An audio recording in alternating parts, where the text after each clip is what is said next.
बंदी छोड़ सतगुरु रामपाल जी परमेश्वर जी की जय हो।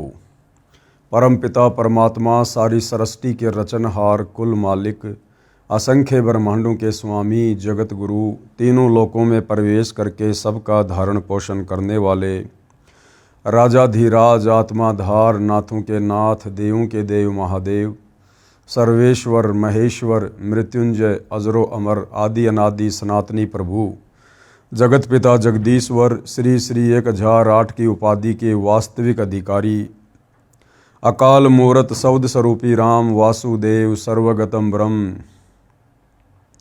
परम पूज्य प्रथम पूज्य परम संत परम पुरुष परम धनी परम दयालु सत्य कबीर हक्का कबीर अल्लाहु कबीर अल्लाहु अकबर बाखबर अल्लाह ताला जगत के तारणहार जगत के मुक्तिदाता जगत के जगन्नाथ हारे के सहारे हिंदुओं के राम मुसलमानों के अल्लाह सिखों के वाहिगुरु ईसाइयों के मसीह दया के सागर दया निधि करुणा के सागर करुणा निधि स्वयंभू परिभू संकट मोचन कष्ट हरण मंगल करण दुख भंजन अविगत कबीर निर्विकार निर्विषम परमात्मा अलय अलेख सतगुरु आदि अनादि सतगुरु असली मर्यादा पुरुषोत्तम असली राम असली कृष्ण असली घनश्याम असली मुरारी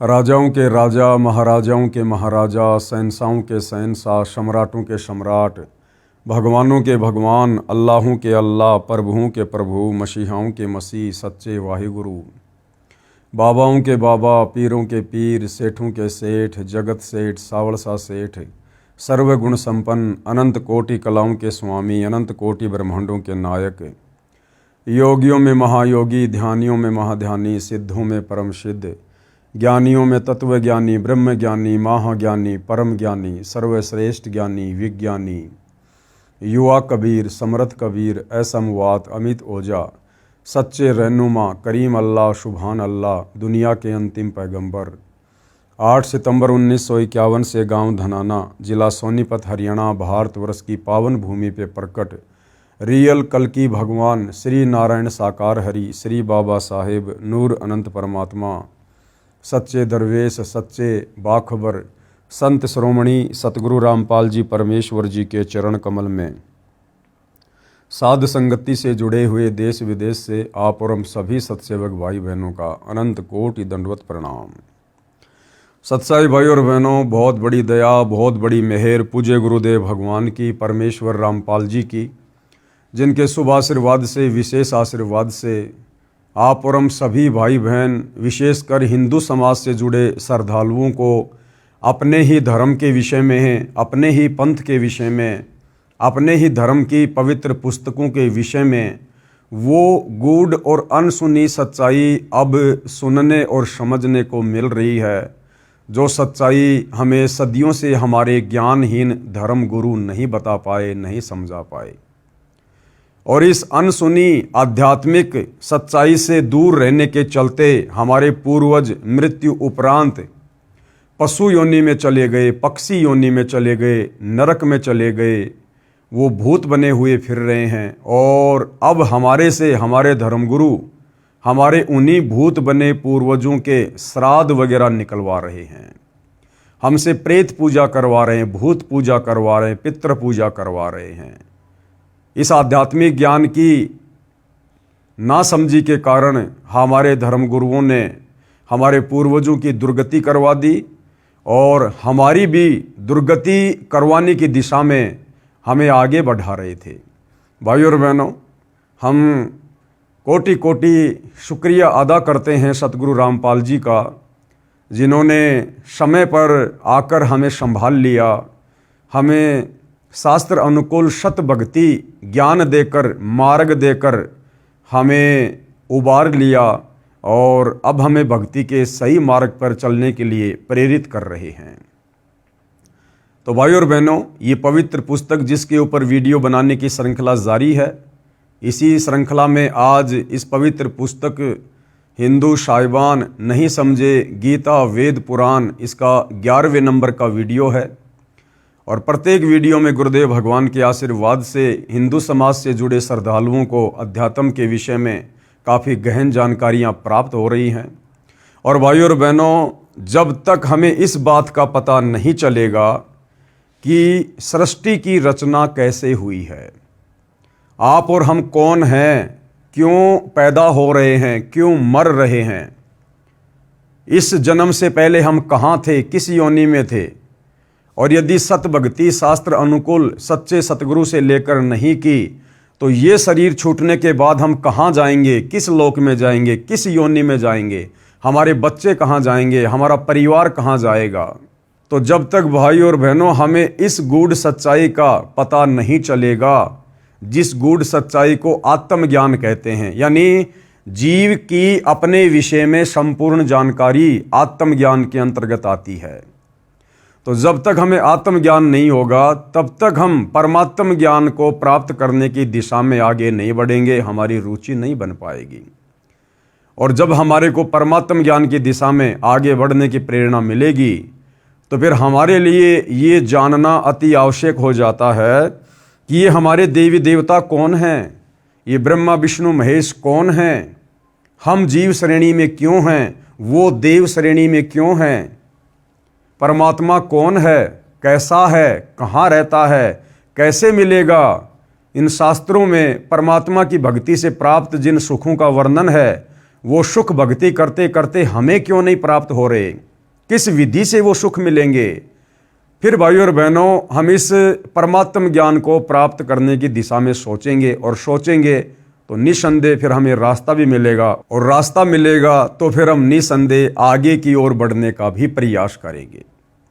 तो भाइयों और बहनों, सतगुरु रामपाल जी के कर कमल से लिखित यह पवित्र पुस्तक हिंदू साहिबान नहीं समझे गीता वेद पुराण हमें इसी निष्कर्ष पर लेकर जाएगी यदि हमने इस पुस्तक को अंत तक निष्पक्ष होकर धैर्य के साथ पूरा पढ़ा या पूरा सुना। तो आज जो 5वां अध्याय है इस पुस्तक का, इस 5वें अध्याय में सतगुरु रामपाल जी हमें बताएंगे कि श्री ब्रह्मा जी, श्री विष्णु जी, श्री शिव जी के माता पिता की जानकारी।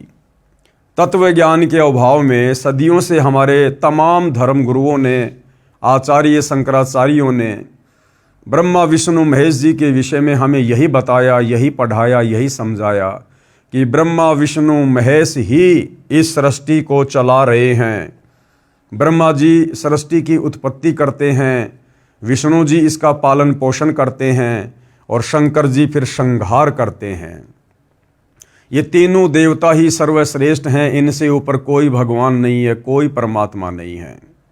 अब भाइयों और बहनों विचार करो, ये तीनों देवता भी सर्वश्रेष्ठ कहाँ हुए जो इन तीनों देवताओं को एक एक कार्य करना पड़ रहा है। अगर यही सर्वश्रेष्ठ परमात्मा होते तो ये सारा का सारा कार्य तो इनमें से अकेला कोई एक ही कर लेता, लेकिन तीनों देवताओं को अलग अलग कार्य करने पड़ रहे हैं। जीवों की उत्पत्ति का कार्य श्री ब्रह्मा जी कर रहे हैं, जीवों के पालन पोषण का कार्य श्री विष्णु जी कर रहे हैं, और अंत में मारने पीटने का, संहार करने का कार्य श्री शंकर जी कर रहे हैं। तो ये फिर आधे अधूरे हुए, ये कंप्लीट कहाँ हुए। अगर कंप्लीट होता तो इनमें से कोई एक ये सारे कार्य कर लेता, क्योंकि परमात्मा तो समर्थ होता है, सक्षम होता है। तो भाइयों और बहनों, हमारे धर्मगुरुओं को हमारे ही धर्मशास्त्रों का ज्ञान नहीं था, क्योंकि ये ज्ञान तत्वदर्शी संत की शरण ग्रहण किए बिना नहीं हो सकता। हमारी बुद्धि नहीं खुल सकती। हम सब जीव कैटेगरी के प्राणी हैं, वो चाहे हमारे धर्मगुरु हो, चाहे 33 करोड़ देवी देवता हो, चाहे ब्रह्मा विष्णु महेश हो, हम सब जीव कैटेगरी में हैं। और ये कार्य स्वयं परमात्मा ही संत रूप धारण करके, तत्वदर्शी संत का रूप धारण करके, वो परमात्मा परम अक्षर ब्रह्म, सच्चिदानंद घन ब्रह्म, वो कबीर देव, वो परमेश्वर स्वयं ही इस भेद को आकर खोलते हैं। बाकी जीव के बस की बात नहीं कि जीव इन शास्त्रों को पढ़कर इनके सार को निकालकर अन्य प्राणियों को समझा सके या खुद समझकर सत भक्ति कर सके। तो आज से पहले तो भाइयों और बहनों, आप और हमारे लिए सदियों से यही एक बहुत बड़ी पहेली बनी हुई थी कि ब्रह्मा विष्णु महेश ये अजन्मा हैं, सर्वेश्वर हैं, महेश्वर हैं, इनके कोई माता पिता नहीं है, इन्होंने सबको उत्पन्न किया है। जबकि ये हमारे पवित्र धार्मिक ग्रंथ चीख चीख कर इस बात की गवाही दे रहे हैं। खुद श्री ब्रह्मा जी, श्री विष्णु जी और श्री शंकर जी श्री देवी भागवत महापुराण में स्वीकार कर रहे हैं कि भैया हम तीनों का जन्म और मरण होता है, हम नित्य नहीं हैं, अविनाशी नहीं हैं, और हमारे तो माता पिता भी हैं, और हम तो किसी और शक्ति के अधीन होकर एक एक कार्य कर रहे हैं। ब्रह्मा जी उत्पत्ति का, विष्णु जी पालन का, शंकर जी संहार का। और इन्हीं धर्मशास्त्रों को हमारे धर्मगुरु दिन रात चश्मे लगा लगा के पढ़ा करते थे, लेकिन वो निष्कर्ष निकाल कर ना तो खुद समझ पाए और ना आम समाज में वो सच्चाई पेश कर पाए। क्योंकि कबीर परमात्मा कहते हैं कि गुरु बिन काहू न पाया ज्ञाना, और ज्यों थोथा बुश छिड़े मूड किसाना। तो भाइयों और बहनों, अब हमें वो सच्चा गुरु मिला है, तत्वदर्शी गुरु मिला है, और अब उन्होंने सारे के सारे भेद निष्कर्ष इन धर्मशास्त्रों के निकाल कर टीवी चैनलों पर और पुस्तकों के माध्यम से सार्वजनिक कर दिए हैं। अब यदि किसी ने अपनी आत्मा का कल्याण करवाना होगा तो इन धर्म ग्रंथों में लिखी सच्चाई को स्वीकार करेगा और सत भक्ति करके अपनी आत्मा का कल्याण करवाएगा। अन्यथा भाई इस काल के लोक में जन्म और मरण ये अटल नियम है, अटल सिद्धांत है। 84 लाख योनियां भोगो, 84 लाख योनियां भोगने के बाद परमात्मा का विधान है एक मनुष्य जन्म देता ही देता है। उस मनुष्य जन्म को फिर हम इसी प्रकार से बर्बाद कर जाएंगे, फिर 84 लाख योनियों में जाएंगे, फिर नरक भोगेंगे। ये चक्कर युगों युगों से चलता आ रहा है। और यदि आज हमने आंखें नहीं खोली, सतगुरु रामपाल जी की शरण ग्रहण करके शास्त्र अनुकूल सत भक्ति की शुरुआत नहीं की, तो ये जन्म मरण और लक 84 का चक्कर भाइयों और बहनों हमारा अंत काल तक चलेगा, नहीं मिटेगा। तो सतगुरु रामपाल जी हमें क्या जानकारी दे रहे हैं श्री ब्रह्मा विष्णु महेश जी के माता पिता के विषय में, इनकी जन्म और मृत्यु के विषय में। प्रश्न नंबर 28। अब हिंदू समाज के भाई बहन सतगुरु रामपाल जी से प्रश्न कर रहे हैं, काफी कुछ जानने और समझने के बाद, कोई ये प्रमाण दिखाओ कि श्री ब्रह्मा जी, श्री विष्णु जी तथा श्री शिव जी के माता पिता हैं। ऊपर इस पुस्तक के ऊपर 10 वीडियो बन चुके हैं और काफी कुछ जानकारी सतगुरु रामपाल जी ने हिंदू भाई बहनों को हिंदू धर्मशास्त्रों से दिखाई, तो उनकी आंखें खुलने लगी और अब उनकी जिज्ञासा आगे से आगे अध्यात्म को जानने की हो रही है। तो उसी जिज्ञासा के अंतर्गत उन्होंने सवाल किया सतगुरु रामपाल जी से। जब सतगुरु रामपाल जी ने कहा कि भैया आपके ब्रह्मा विष्णु महेश, इनके तो माता पिता हैं, इनके तो जन्म मृत्यु होती है, इनका खुद का मोक्ष नहीं है, ये खुद भी लक 84 योनियों में जाते हैं, नरक भोगते हैं। तो फिर हिंदू श्रद्धालुओं ने पूछा, जी इसका कोई प्रमाण दिखाओ कि श्री ब्रह्मा जी, श्री विष्णु जी तथा श्री शिव जी के माता पिता हैं। तो सतगुरु रामपाल जी प्रमाण दिखा रहे हैं। श्री देवी महापुराण, ये गीता प्रेस गोरखपुर से प्रकाशित है। इसके 3रे स्कंद के अध्याय 4 और 5 में श्री विष्णु जी ने अपनी माता दुर्गा की स्तुति करते हुए कहा है कि हे मात, यानी भगवान विष्णु जिसको हम पूर्ण परमात्मा मान रहे थे, अजन्मा मान रहे थे, और इस श्री देवी महापुराण में श्री विष्णु जी खुद देवी दुर्गा को माता कहकर संबोधित कर रहे हैं। और क्या कह रहे हैं? हे मात, आप शुद्ध स्वरूपा हो, सारा संसार आपसे ही उद्भाषित हो रहा है। यानी विष्णु जी कह रहे हैं कि हे माता दुर्गा, ये सारा संसार आपसे ही चलायमान है, हम आपकी कृपा से विद्यमान हैं। विष्णु जी कह रहे हैं कि मैं, ब्रह्मा और शंकर, हम तीनों तो आपकी दया से विद्यमान हैं। मैं कौन? विष्णु जी। मैं ब्रह्मा और शंकर तो जन्मते मरते हैं। अभी भाइयों और बहनों आपको मौखिक दिखाया जा रहा है, आगे आपको इसी देवी महापुराण से दिखाया जाएगा। खुद श्री विष्णु जी स्वीकार कर रहे हैं कि मैं ब्रह्मा और शंकर तो जन्मते और मरते हैं, हमारा तो जन्म और मृत्यु होता है, हम अविनाशी नहीं हैं। हमारा तो आविर्भाव यानी जन्म तथा तिरोभाव यानी मृत्यु हुआ करता है। विष्णु जी कह रहे हैं कि हे माते, हमारा तो जन्म और मृत्यु होता है, हम अविनाशी नहीं हैं। अविनाशी यानी जिसकी कभी मृत्यु ना हो। तो विष्णु जी कह रहे हैं कि हम तीनों देवता अविनाशी नहीं हैं, हम तो नाशवान हैं, हम जन्मते हैं और मरते हैं।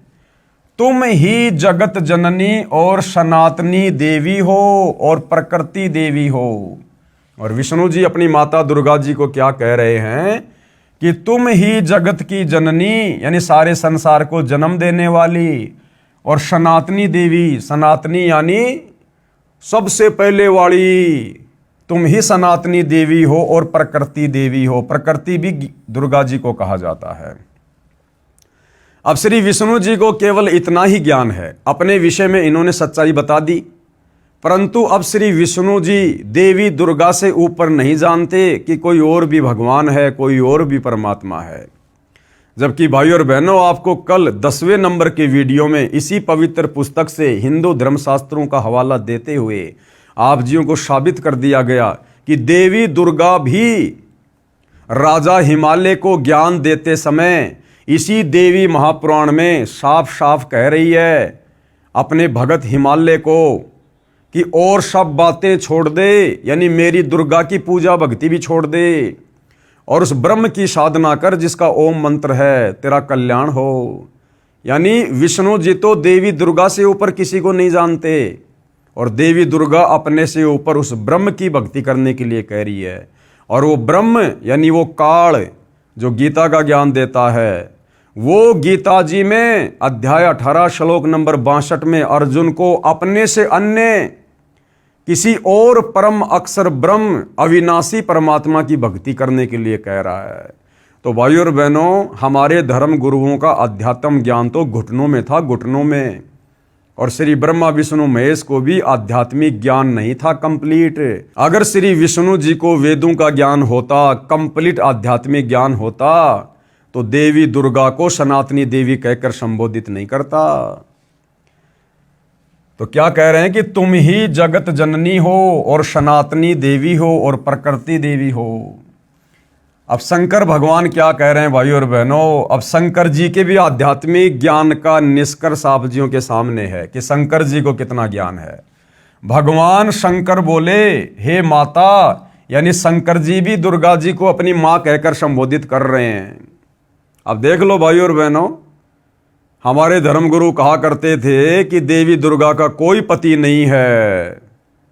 अरे पति नहीं है तो देवी दुर्गा ने फिर ब्रह्मा विष्णु महेश ये तीनों पुत्र कहां से उत्पन्न कर दिए। और देवी दुर्गा अगर शादीशुदा नहीं है तो फिर मांग में सिंदूर क्यों भरती है, माथे पर टिक्की क्यों लगाती है, 16 श्रृंगार क्यों करती है। अगर उसका पति नहीं है तो फिर हम उसको माता क्यों कहते हैं, बहन क्यों नहीं कहते।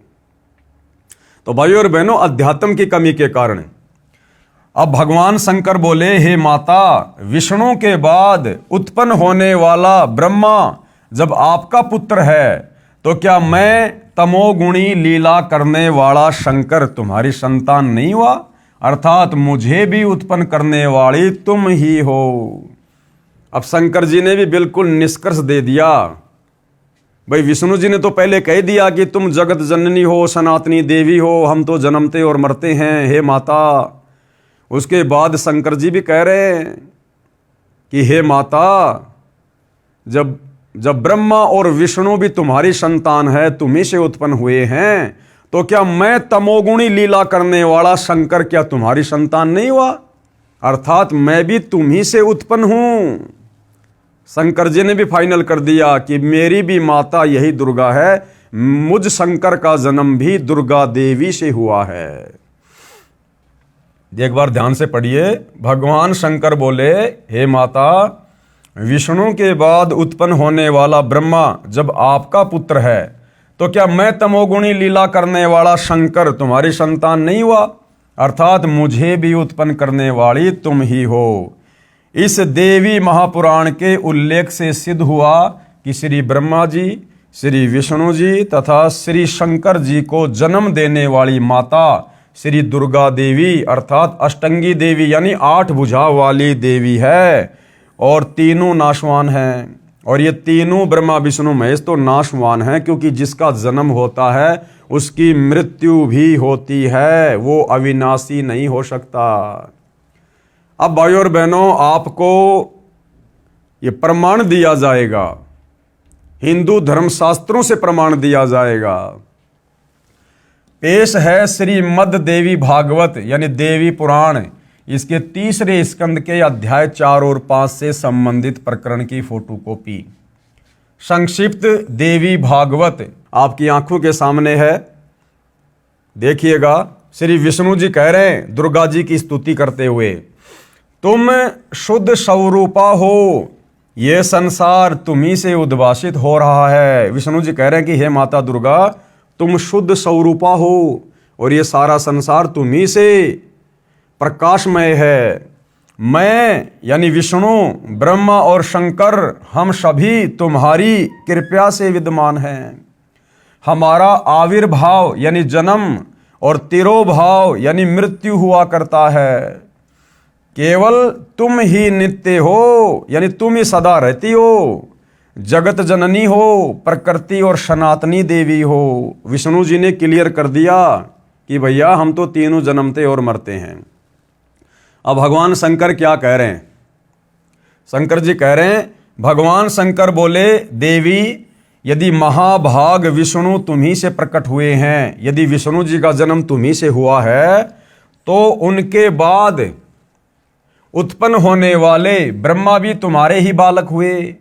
फिर मैं तमोगुणी लीला करने वाला शंकर क्या तुम्हारी संतान नहीं हुआ? अर्थात मुझे भी उत्पन्न करने वाली तुम ही हो। शिवे यानी दुर्गा, संपूर्ण संसार की सृष्टि करने में तुम बड़ी चतुर हो। अपनी इच्छा के अनुसार क्रीड़ा करती और शांत भी हो जाती हो। इस संसार की सृष्टि, स्थिति और संहार में तुम्हारे गुण सदा समृत हैं। यानी ब्रह्मा जी को जो रजोगुण मिला हुआ है, जिससे ब्रह्मा जी संसार की सृष्टि करते हैं, कह रहे हैं कि हे दुर्गा देवी, ये आपसे ही मिला हुआ है। और स्थिति यानी विष्णु जी को जो शतोगुण मिला हुआ है, जिसके कारण वो पालन पोषण करते, स्थिति को बना के रखते हैं, तो कह रहे हैं वो स्थिति यानी वो शतोगुण भी आप देवी दुर्गा से ही मिला हुआ है। और संहार में यानी श्री शंकर जी जो कि तमोगुण हैं, जो संहार करते हैं, तो कहते हैं शंकर जी को संहार करने की क्षमता भी तुम्ही से मिली हुई है। उन्हीं तीनों गुणों से उत्पन्न रजगुण ब्रह्मा, सतगुण विष्णु, तमोगुण शिव जी। 3 गुण कौन से? रजगुण, सतगुण, तमगुण। उन्हीं तीनों गुणों से उत्पन्न हम ब्रह्मा, विष्णु एवं शंकर नियम अनुसार कार्य में तत्पर रहते हैं। नियम अनुसार का मतलब है अपनी इच्छा से हम कुछ नहीं करते। आपने हमें जो ड्यूटी दे रखी है, जो कार्य दे रखा है, एक एक ये गुण देकर ब्रह्मा जी को रजोगुण युक्त बनाकर, मुझे शतोगुण बनाकर और शंकर जी को तमोगुण बनाकर आपने जो ये ड्यूटी दे रखी है, स्थिति की, उत्पत्ति की और संहार की, कह रहे हम तीनों देवता आपके अधीन होकर नियम अनुसार यानी जो आपकी आज्ञा होती है, हम तो कार्य में तत्पर रहते हैं। तो भाइयों और बहनों, इस छोटे से प्रकरण ने ये स्पष्ट कर दिया कि ब्रह्मा विष्णु महेश की जन्म और मृत्यु होती है, ये अविनाशी नहीं है। दूसरा मैटर, ये देवी दुर्गा इन तीनों की माता है। नंबर 3, ये तीनों देवता एक एक गुण युक्त हैं। रजगुण ब्रह्मा, सतगुण विष्णु और तमोगुण शिव जी। इतने सारे कंसेप्ट इस छोटे से प्रकरण ने क्लियर कर दिए हैं। जो भाई ये सवाल कर रहे थे कि भाई दिखाओ हमें कोई प्रमाण कि ब्रह्मा विष्णु महेश की माता कौन है, तो भाई हिंदू धर्मशास्त्र में जिसकी कथा हमारे धर्मगुरु आए दिन करते रहते हैं, श्री देवी महापुराण, इसी में साफ साफ आपको लिखा हुआ दिखा दिया है। मन में कोई शंका हो तो बाजार से गीता प्रेस गोरखपुर से प्रकाशित जिस श्री देवी महापुराण का आपको हवाला दिया गया है, आप जी लाकर देख सकते हैं। अब ये सारी बातें जानने के बाद में, अपनी आंखों से देखने के बाद में, अब हिंदू धर्म के जो श्रद्धालु हैं, अब अध्यात्म को जानने की ओर जिज्ञासा उनकी बढ़ रही है। तो अगला सवाल वो सतगुरु रामपाल जी से क्या कर रहे हैं कि श्री ब्रह्मा जी, श्री विष्णु जी तथा श्री शिव जी का पिता कौन है? कि महाराज जी आपने माता जी तो क्लियर कर दिया कि तीनों देवताओं की माता तो देवी दुर्गा है और ये तो जन्मते और मरते हैं, ये पूर्ण परमात्मा नहीं है। और जो जन्मता और मरता है वो फिर हम भक्तों का जन्म मरण का रोग कैसे समाप्त कर देगा? अर्थात हमारी मुक्ति ब्रह्मा विष्णु महेश से नहीं हो सकती जब इनकी खुद की मुक्ति नहीं है। फिर वो श्रद्धालु कह रहे हैं कि श्री ब्रह्मा जी, श्री विष्णु जी तथा श्री शिव जी का पिता कौन है? कि माता को तो पता चल गया कि दुर्गा है, अब दुर्गा का पति कौन है? ब्रह्मा विष्णु महेश का पिता कौन है महाराज जी, वो भी हमें बताओ। तो क्या बताया? श्री ब्रह्मा रजगुण, श्री विष्णु सतगुण तथा श्री शिव जी तमगुण की माता देवी दुर्गा है तथा पिता काल ज्योति निरंजन है। इनका पिता कौन है? ये काल ब्रह्म, जिसको ज्योति निरंजन भी कहते हैं, जिसने गीता जी का ज्ञान श्री कृष्ण जी के शरीर में प्रवेश करके कुरुक्षेत्र के मैदान में महाभारत के युद्ध के समय दिया। ये ब्रह्म जो गुप्त रहता है, इसने प्रतिज्ञा कर रखी है कि मैं अपने ओरिजिनल काल रूप में किसी के भी समक्ष प्रकट नहीं होऊंगा, मैं अपने ओरिजिनल काल रूप में किसी को भी दर्शन नहीं दूंगा, क्योंकि इसको 1 लाख मानव शरीरधारी प्राणियों के सूक्ष्म शरीर से निकली वासना रोजाना खाने का श्राप लगा हुआ है, जिस कारण इसकी मजबूरी है ये अपने ओरिजिनल रूप में किसी को दर्शन नहीं देता, क्योंकि इसका ओरिजिनल काल रूप बहुत भयंकर और विकराल है। पूजा तो छोड़ो, इसका रूप देखते ही आदमी का कलेजा फट जाए। जिस प्रकार महाभारत के युद्ध में जब इसने श्री कृष्ण जी के शरीर में प्रवेश करके और अपना 1000 भुजा वाला विराट रूप अर्जुन को दिखाया, तो अर्जुन इतना डर गया, उसने दोबारा से हथियार उठा लिए कि ठीक है, आप जैसा कहोगे मैं वैसा ही करूँगा, मुझे अपना वो चतुर्भुज रूप दिखाओ, अन्यथा मेरा कलेजा फट जाएगा। तो गुरुदेव भगवान कह रहे कि तीनों देवताओं की माता है दुर्गा तथा पिता काल ज्योति निरंजन है। अब देखिए, इसका भी आपको प्रमाण देंगे भाई और बहनों। पुस्तक हिंदू साहिबान नहीं समझे गीता वेद पुराण, पेज नंबर 144, और इसका प्रमाण कहाँ है? पहले आपको मौखिक बताया जाएगा। श्री शिव महापुराण में, ये गीता प्रेस गोरखपुर से प्रकाशित, इसके पिता का ज्ञान है। इस शिव महापुराण में ब्रह्मा विष्णु महेश के पिता का ज्ञान है। श्री शिव महापुराण के रुद्र संहिता खंड में अध्याय 5 से 9 तक निम्न प्रकरण है। क्या प्रकरण है? ध्यान से पढ़िएगा। अपने पुत्र नारद जी के प्रश्न का उत्तर देते हुए श्री ब्रह्मा जी ने कहा कि हे पुत्र, आपने सृष्टि के उत्पत्तिकर्ता के विषय में जो प्रश्न किया है उसका उत्तर सुन। अब हम तो श्री ब्रह्मा जी को ही सृष्टि का उत्पत्तिकर्ता मान रहे हैं सदियों से। हमारे धर्म गुरु भी हमारे को इसी प्रकार से बताते हुए आ रहे थे कि श्री ब्रह्मा जी ही सृष्टि के उत्पत्तिकर्ता हैं। यहाँ तो नारद जी जो ब्रह्मा जी के पुत्र हैं, नारद जी अपने पिता ब्रह्मा जी से पूछ रहे हैं कि सृष्टि का उत्पत्तिकर्ता कौन है, मुझे उसकी जानकारी बताएं। तो ब्रह्मा जी तो सृष्टि के उत्पत्तिकर्ता की जानकारी बता रहा है, ना कि ब्रह्मा जी सृष्टि के उत्पत्तिकर्ता हैं। अपने पुत्र नारद जी के प्रश्न का उत्तर देते हुए श्री ब्रह्मा जी ने कहा कि हे पुत्र, आपने सृष्टि के उत्पत्तिकर्ता के विषय में जो प्रश्न किया है उसका उत्तर सुनो। अब क्या कह रहे हैं श्री ब्रह्मा जी, सृष्टि का उत्पत्तिकर्ता कौन है? प्रारंभ में, यानी सबसे पहले शुरुआत में केवल एक सद ब्रह्म ही शेष था। ये ब्रह्मा जी सद ब्रह्म किसको कह रहे हैं? इस काल को कह रहे हैं, काल ब्रह्म को कह रहे हैं। प्रारंभ में केवल एक सद ब्रह्म ही शेष था, सब स्थानों पर प्रलय था। उस निराकार परमात्मा ने, यानी वो काल जो अपने ब्रह्मलोक में रहता है किसी को दर्शन नहीं देता, और दर्शन ना होने के कारण हमारे साधु संत महात्माओं ने उसको निराकार की संज्ञा दे दी, जबकि वो आकार में है, साकार है, मनुष्य जैसा उसका रूप है, लेकिन वो किसी को दर्शन नहीं देता। इसलिए ऋषि मुनियों ने, तपस्वियों ने समाधि लगा लगा के, तप कर करके खूब कोशिश की, लेकिन उसके दर्शन नहीं हुए। उसके प्रकाश के दर्शन हुए, उसकी ज्योति के दर्शन हुए, जिस कारण से साधु संत महात्माओं ने मान लिया कि वो परमात्मा निराकार है, निराकार है, जबकि वो साकार है। तो उसी आधार से, क्योंकि ब्रह्मा जी ने भी काफ़ी लंबे समय तक समाधि लगाई थी उसकी खोज के लिए, उसके दर्शन के लिए, लेकिन ब्रह्मा जी को उस काल ब्रह्म ने दर्शन नहीं दिए। अंत में ब्रह्मा जी ने यही निष्कर्ष निकाल लिया कि वो निराकार है, वो दिखाई नहीं देता। तो ब्रह्मा जी कह रहे कि उस निराकार परमात्मा ने अपना स्वरूप शिव जैसा बनाया। शिव कौन? ये शिव शंकर, ब्रह्मा जी का सबसे छोटा भाई, क्योंकि ये 3 भाई हैं, ब्रह्मा विष्णु महेश। अब भाइयों और बहनों, आपने पहले पढ़ा ये काल क्या करता है, ये अपने तीनों पुत्रों ब्रह्मा विष्णु महेश का रूप बनाकर उनके भक्तों को दर्शन देता है।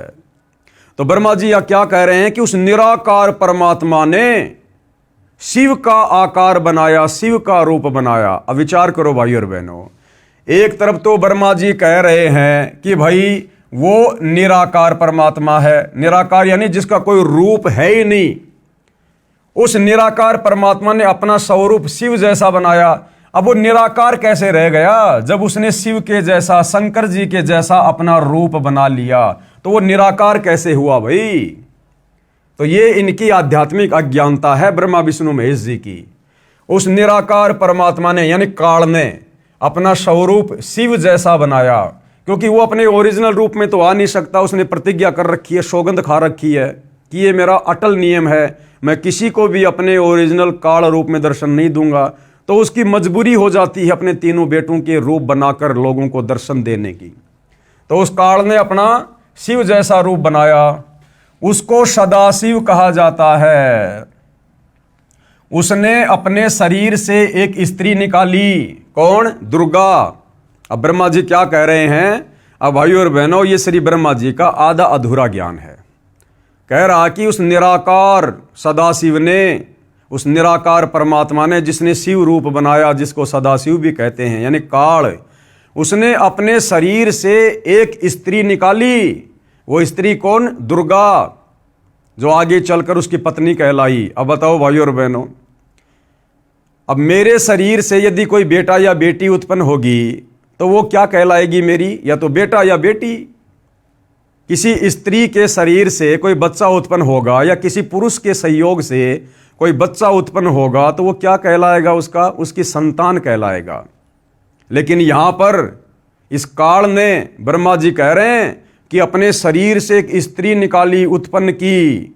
और देखना फिर, उसने अपने शरीर से एक स्त्री निकाली, वह स्त्री दुर्गा, जगदम्बिका, प्रकृति देवी तथा त्रिदेव।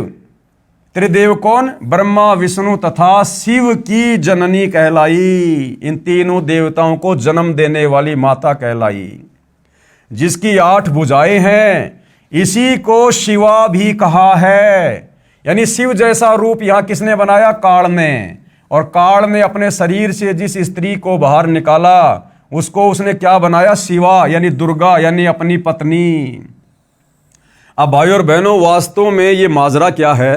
क्योंकि ब्रह्मा जी को तो कंप्लीट आध्यात्मिक ज्ञान था नहीं बेचारे को। इसने तो अटपट करके कुछ वेदों को पढ़ा, कुछ परमात्मा से हल्की फुल्की सृष्टि रचना को समझा, और इसने अपना आधा अधूरा ज्ञान यहां पेश कर दिया। असल में जब आप सृष्टि रचना पढ़ेंगे, सतगुरु रामपाल जी के कर कमल से लिखी हुई, हमारे धर्मशास्त्रों से प्रमाणित, तब आपको पता चलेगा भाइयों और बहनों कि ये काल, ये दुर्गा और हम सभी आत्माएं जो 21 ब्रह्मांड में यहाँ हैं, जन्म रहे, मर रहे हैं, गधे कुत्ते बन रहे हैं, हम सभी सतलोक में रहा करते थे परमपिता परमात्मा के पास, कबीर देव भगवान के पास में। वहां पर इस काल ने भाइयों और बहनों मनमुखी आचरण करना शुरू कर दिया। इसने तप करना शुरू कर दिया, और इसके तप के बदले परमात्मा ने इसको 21 ब्रह्मांड दे दिए, अलग से राज्य दे दिया। और हम जितनी भी आत्माएं थी वहां, जो वर्तमान में इस काल के इस गंदे लोक में गधे कुत्ते सूअर बन के घूम रहे हैं, इंसान बन के घूम रहे हैं, देवी देवता बन के घूम रहे हैं, हम सब इस काल के ऊपर आसक्त हो गए। जब ये तप कर रहा था तो हम इसको देखने के लिए जाया करते थे और इसकी महिमा किया करते थे कि वाह जी वाह, इतने लंबे समय से एक पैर पे खड़ा होकर तप कर रहा, क्या बात है। हम इसके ऊपर आसक्त हो गए। अब हमारे कबीर भगवान ने देखा कि अब ये आत्माएं मेरे किसी काम की नहीं है, ये मुझ एकमात्र सर्वश्रेष्ठ भगवान को छोड़कर, यानी मेरे से आस्था हटाकर और इस दो कोडी के जीव में, इस काल में, अपने जैसे इस प्राणी में ये अपनी आसक्ता लगा बैठे हैं। तो कहते हैं गुरु को तजे भजे जो आना, ता पशुओं को फोकट ज्ञाना। तो परमात्मा ने उसके तप के बदले 21 ब्रह्मांड दे दिए और हम सभी आत्माओं ने भी उसके साथ 21 ब्रह्मांडों में आने की सहमति व्यक्त कर दी, हाथ ऊपर खड़ा करके अपने भगवान के सामने, ये सोचकर कि हमें ना जाने सतलोक से भी ज्यादा सुख मिलेंगे यहां इसके पास में। और सबसे पहले भाई और बहनों, जिस आत्मा ने परमात्मा के पूछने पर कि कौन कौन इस काल के साथ जाना चाहता है, सबसे पहले जिस एक आत्मा ने हाथ खड़ा किया था, उस आत्मा को परमात्मा ने एक स्त्री का रूप बनाया, जिसको दुर्गा कहते, अष्टंगी कहते हैं। और उस दुर्गा को परमात्मा ने इस काल के पास में छोड़ दिया था, वही सतलोक में। और हम जितनी भी आत्माएं थी जिन्होंने यश किया था, हमारा सूक्ष्म रूप बनाकर सूक्ष्म रूप में दुर्गा के अंदर जो है वो प्रविष्ट कर दिया था। अब इस काल ब्रह्म ने दुर्गा के युवा रूप को देखकर, लड़की रूप को देखकर इसके मन में दोष उत्पन्न हो गया और इसने दुर्गा के साथ में बलात्कार करने का प्रयास किया, बदतमीजी करने का प्रयास किया। तो दुर्गा ने इसको बहुत समझाया कि भाई देख, हम दोनों एक ही पिता की संतान हैं। इस परम अक्षर ब्रह्म सत्य पुरुष कबीर देव ने आपको भी अपने वचन से उत्पन्न किया, मुझे भी अपने वचन से उत्पन्न किया। हम दोनों आपस में भाई बहन हैं और भाई बहनों का ऐसा ये गंदा कर्म, ये अच्छा नहीं है, हम पाप के भागी बनेंगे। लेकिन काल के ऊपर तो वासनाओं का भूत सवार था, क्योंकि जानबूझ के उसने गलती मोल ले ली। तो दुर्गा ने बहुत समझाया लेकिन वो नहीं माना और जबरदस्ती दुर्गा के साथ करने लगा। और जैसे उसने दुर्गा को चूमने के लिए, उसका चुंबन लेने के लिए अपना मुंह खोला, तो दुर्गा ने सूक्ष्म रूप बनाया, सूक्ष्म रूप बनाकर काल के मुख के माध्यम से उसके पेट में जा बैठी और वहां जाकर परमपिता परमात्मा कबीर साहिब से अर्ज की, अरदास की कि हे परमेश्वर मेरी रक्षा करो, मेरी रक्षा करो। तो परमात्मा को तो पता था कि भैया तुम्हें अच्छा खासा खाना पीना घूमना मिल रहा था, क्यों तुम इसके ऊपर आसक्त हुए, अब भुगतो। लेकिन परमात्मा दयालु है, अपने पुत्र जोगजीत का रूप बनाकर, क्योंकि सतलोक में परमात्मा के 16 पुत्र और हैं इस काल के अलावा, अपने एक पुत्र जोगजीत का रूप बनाकर परमात्मा जी वहां आए और काल के पेट से इस दुर्गा को बाहर निकाला और परमात्मा जी का आदेश बता दिया कि ऐसा गंदा कर्म करने की सोचने वाला भी इस सतलोक में नहीं रह सकता। और उनको श्राप दे दिया कि आज से तेरा नाम काल होगा, तो प्रतिदिन 1 लाख मानव शरीरधारी स्त्री या पुरुषों का आहार करेगा और निकल जाओ यहां से। और सतलोक से 21 ब्रह्मांड सहित इस दुर्गा को, दुर्गा के अंदर हम सभी आत्माओं को और इस काल को सतलोक से 16 शंख कोश की दूरी पर 21 ब्रह्मांडों समेत वहां से निकाल दिया।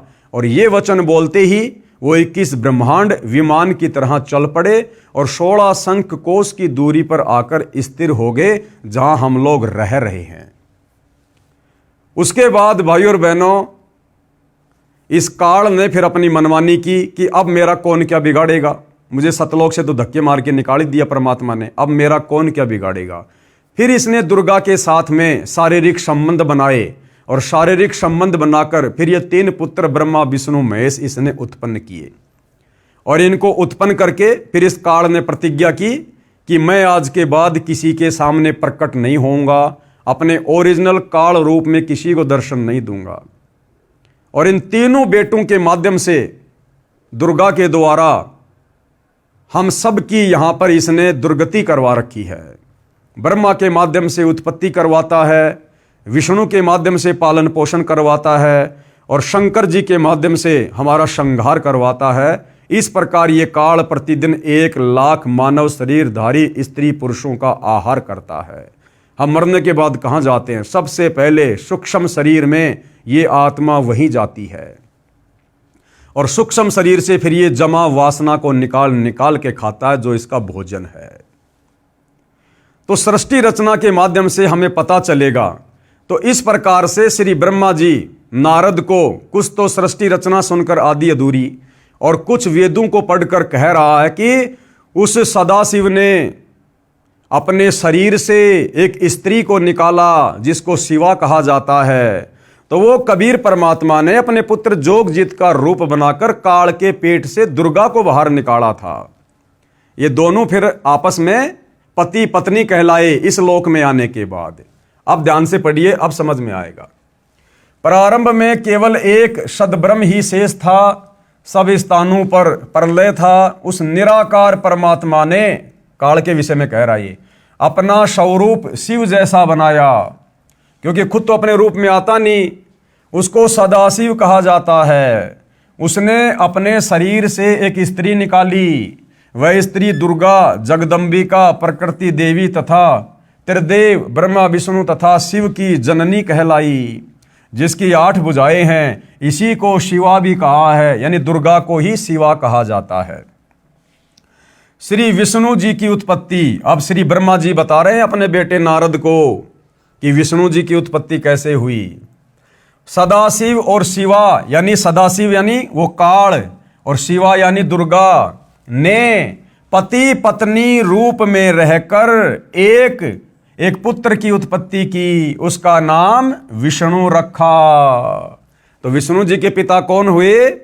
ये काल भगवान, ये सदाशिव जिसको काल ब्रह्म कहते हैं, और माता कौन हुई? दुर्गा। आगे आपको भाई और बहनों इस देवी महापुराण की फोटोकॉपी भी दिखाएंगे आपको। श्री विष्णु जी की उत्पत्ति सदाशिव और शिवा यानी काल और दुर्गा ने पति पत्नी रूप में रहकर एक पुत्र की उत्पत्ति की, उसका नाम विष्णु रखा। अब आगे पढ़िए, श्री ब्रह्मा जी की उत्पत्ति कैसे हुई।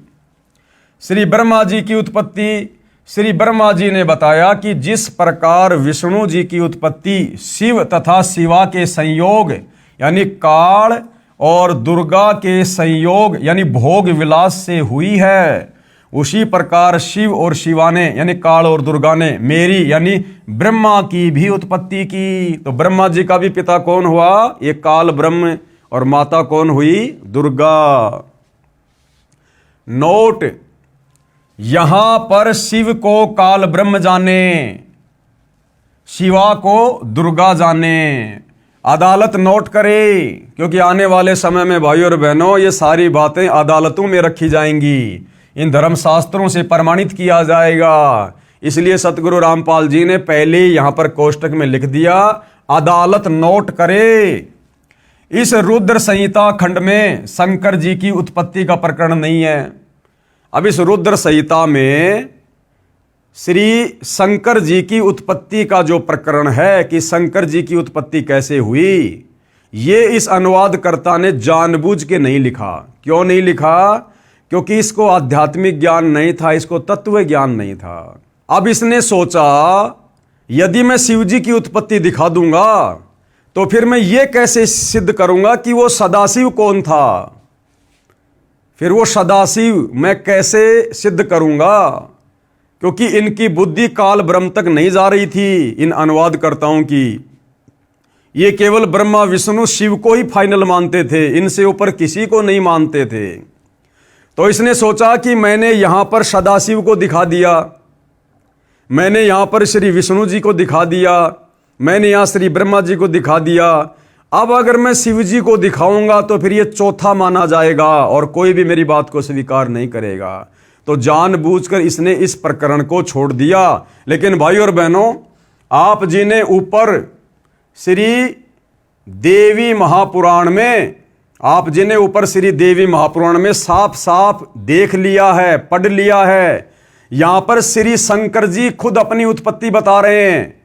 क्या बोल रहे हैं? भगवान शंकर बोले देवी यानी दुर्गा जी यदि महाभाग विष्णु तुम्ही से प्रकट हुए हैं तो उनके बाद उत्पन्न होने वाला ब्रह्मा भी तुम्हारे बालक हुए।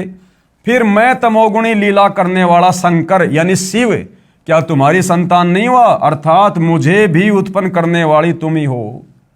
भाई चोर चुरावे तू मड़ी, गाडे पानी मां, वो गाडे व ऊपर आवे, सच्चाई छानी ना।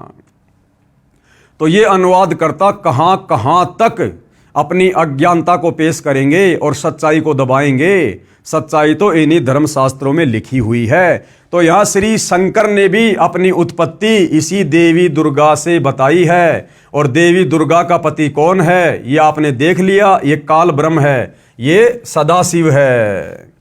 तो तीनों देवताओं की उत्पत्ति यहां पर इस काल ब्रह्म और उसकी पत्नी दुर्गा के संयोग से, पति पत्नी व्यवहार से हुई है। इस रुद्र संहिता खंड में शंकर जी की उत्पत्ति का प्रकरण नहीं है, यह अनुवादकर्ता की गलती है। वैसे देवी पुराण में शंकर जी ने स्वयं स्वीकारा है कि मेरा जन्म दुर्गा यानी प्रकृति से हुआ है, जो अभी आपको दिखाया गया। पेश है संक्षिप्त शिव पुराण की रुद्र संहिता खंड से संक्षिप्त प्रकरण की फोटोकॉपी।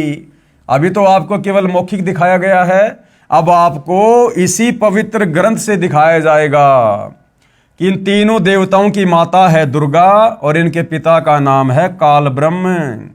तो ये संक्षिप्त शिव पुराण अपने पुत्र नारद की ये बात सुनकर लोक पितामह ब्रह्मा वहां इस प्रकार बोले, यानी नारद जी ने क्या सवाल किया था कि मुझे सृष्टि की रचना के विषय में बताओ, संसार की उत्पत्ति के विषय में बताओ। तो यहां पर ब्रह्मा जी क्या बता रहे हैं? ब्रह्मा जी ने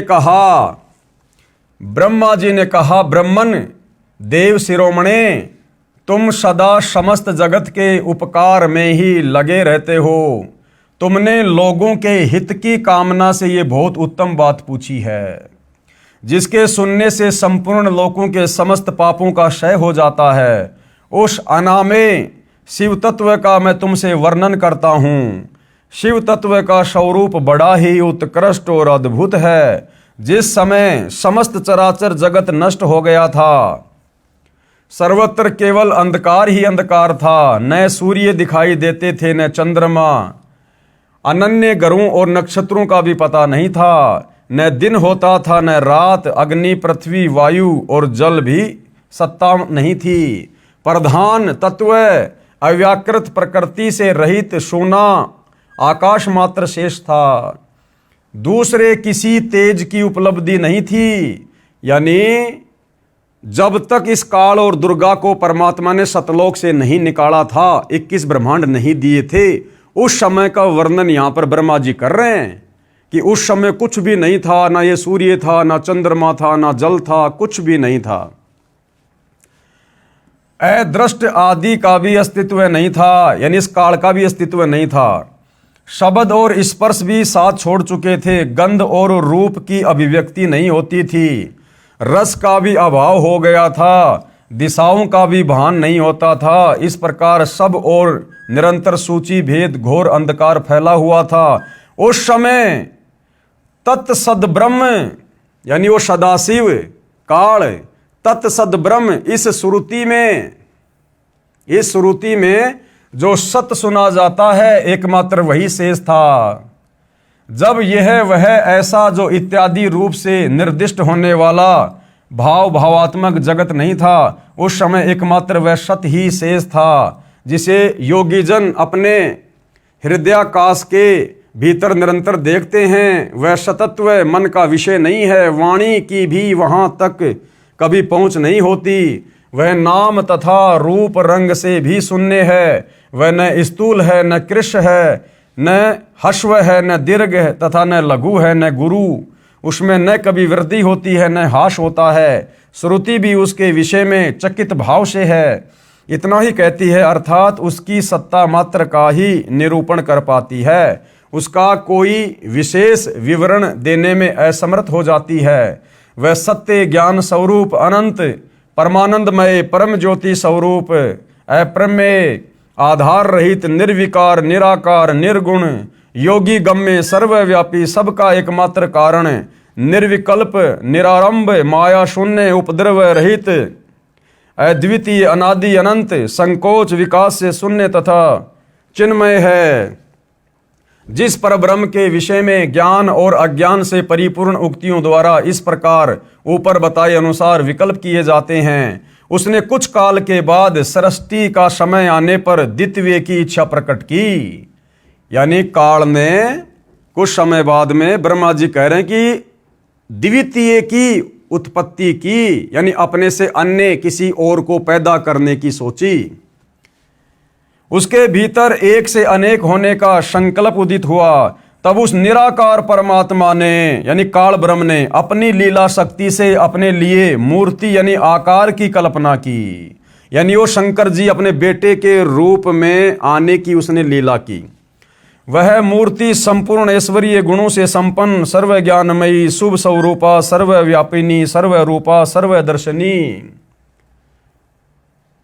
मूर्ति चिन्मय आकार भगवान सदाशिव है। अवार्चिन और प्राचीन विद्वान उन्हीं को ईश्वर कहते हैं। यानी इन साधु संत महात्माओं को, ऋषि मुनियों को, आचार्यों शंकराचार्यों को केवल ये काल ही परमात्मा दिखाई देता जिसको निराकार निराकार कहते हैं। उस समय एकाकी रहकर स्वेच्छानुसार विहार करने वाले उन सदाशिव ने अपने विग्रह से यानी अपने शरीर से स्वयं ही एक स्वरूप भूता शक्ति की सृष्टि की। जबकि काल के पेट में सूक्ष्म रूप बनाकर जब दुर्गा बैठ गई थी तो परमात्मा कबीर जी ने स्वयं ही अपने पुत्र जोगजीत का रूप बनाकर उसको पेट से बाहर निकाला था। लेकिन ब्रह्मा जी को सृष्टि रचना का कंप्लीट ज्ञान नहीं है, जो उनके अपने श्री अंग से कभी अलग होने वाली नहीं थी। उस पराशक्ति को प्रधान प्रकृति गुणवती माया बुद्धि तत्व की जननी तथा विकार रहित बताया गया है। अरे भैया वो तो विकारों से युक्त है, विकार रहित कहाँ है। वह शक्ति अंबिका कही गई। अंबिका यानी दुर्गा। हम गाना सुनते हैं ना, अम्बा है मेरी माँ, जगदम्बा है मेरी माँ। तो वह शक्ति क्या कहलाई? अंबिका यानी दुर्गा। उसी को प्रकृति देवी, सर्वेश्वरी और त्रिदेव जननी, त्रिदेव जननी यानी तीनों देवता ब्रह्मा विष्णु महेश की जननी माता, नित्या और मूल कारण भी कहते हैं। सदाशिव द्वारा यानी इस काल ब्रह्म के द्वारा प्रकट की गई उस शक्ति के 8 भुजाएं हैं। अब बताओ 8 भुजा किसके भैया? अंबिका के, दुर्गा के, जिसको अष्टंगी भी कहते हैं। उस शुभ लक्षणा देवी के मुख की शोभा विचित्र है। वह अकेली ही अपने मुखमंडल में सदा 1 सहस्त्र चंद्रमाओं की कांति धारण करती है। नाना प्रकार के आभूषण उसके श्रीअंग की शोभा बढ़ाते हैं। वह देवी नाना प्रकार की गतियों से संपन्न है और अनेक प्रकार के अस्त्र शस्त्र धारण करती है।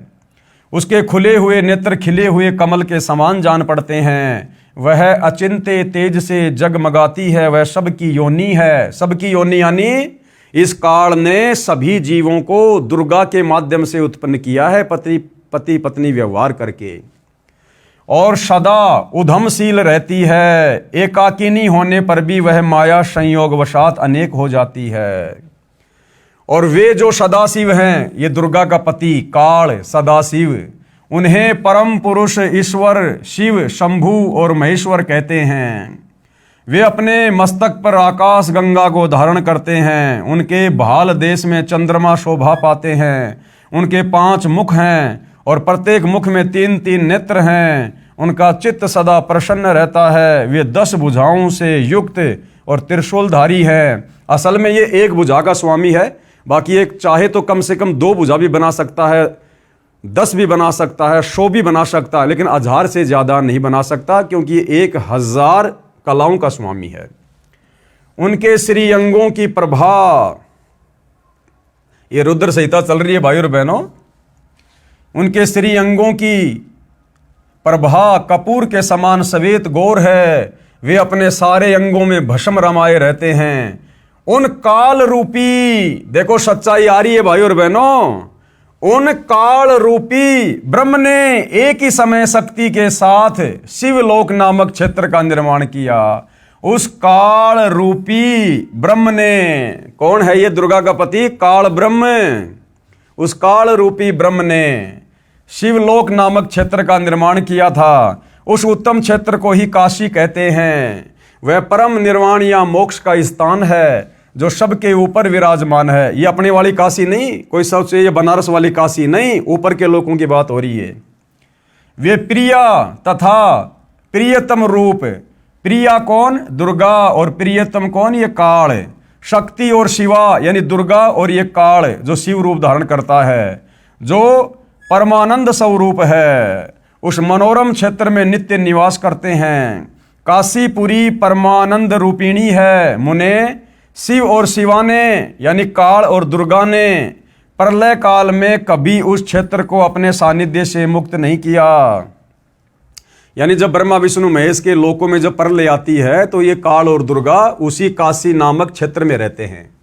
इसलिए विद्वान पुरुष उसे अविमुक्त क्षेत्र के नाम से भी जानते हैं। वह क्षेत्र आनंद का हेतु है, इसलिए पिनाकधारी शिव ने पहले उसका नाम आनंद वन रखा था, उसके बाद वह अविमुक्त के नाम से प्रसिद्ध हुआ।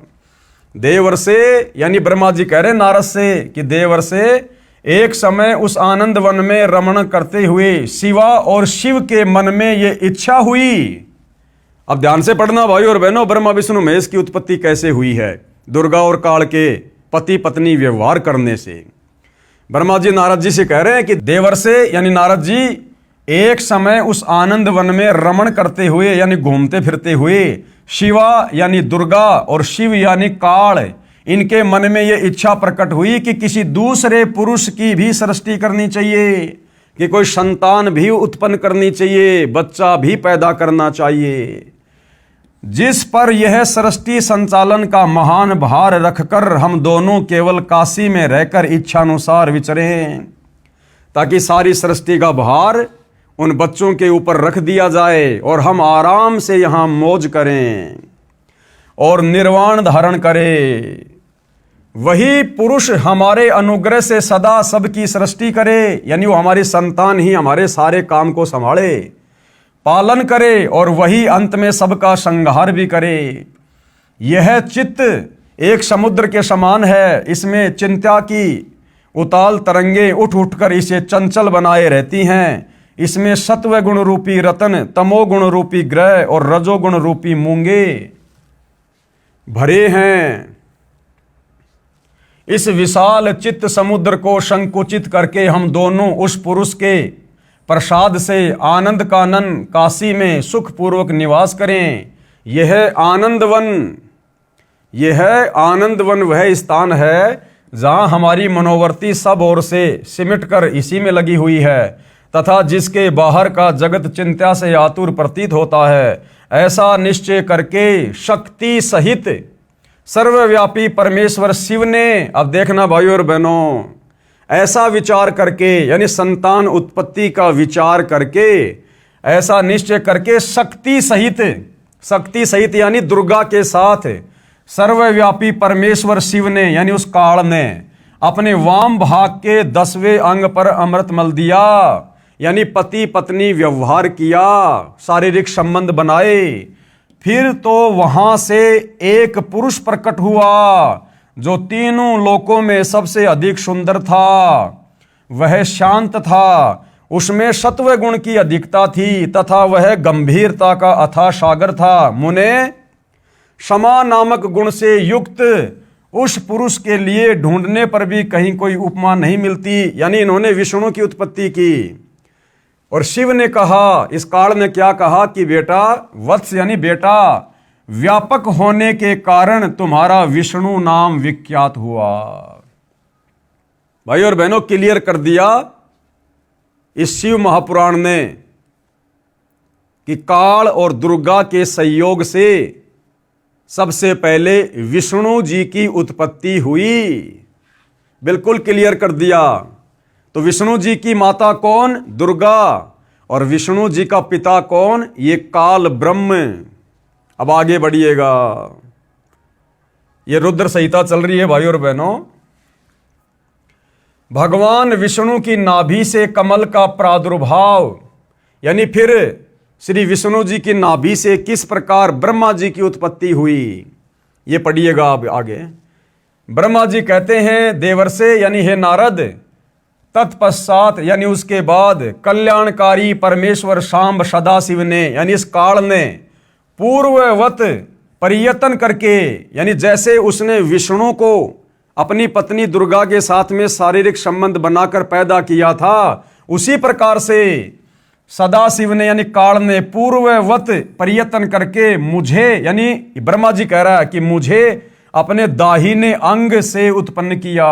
मुने उस महेश्वर ने यानी काल ने मुझे तुरंत ही अपनी माया मोहित करके नारायण देव के नाभि कमल में डाल दिया, यानी विष्णु के नाभि कमल में डाल दिया और लीला पूर्वक मुझे वहां से प्रकट किया।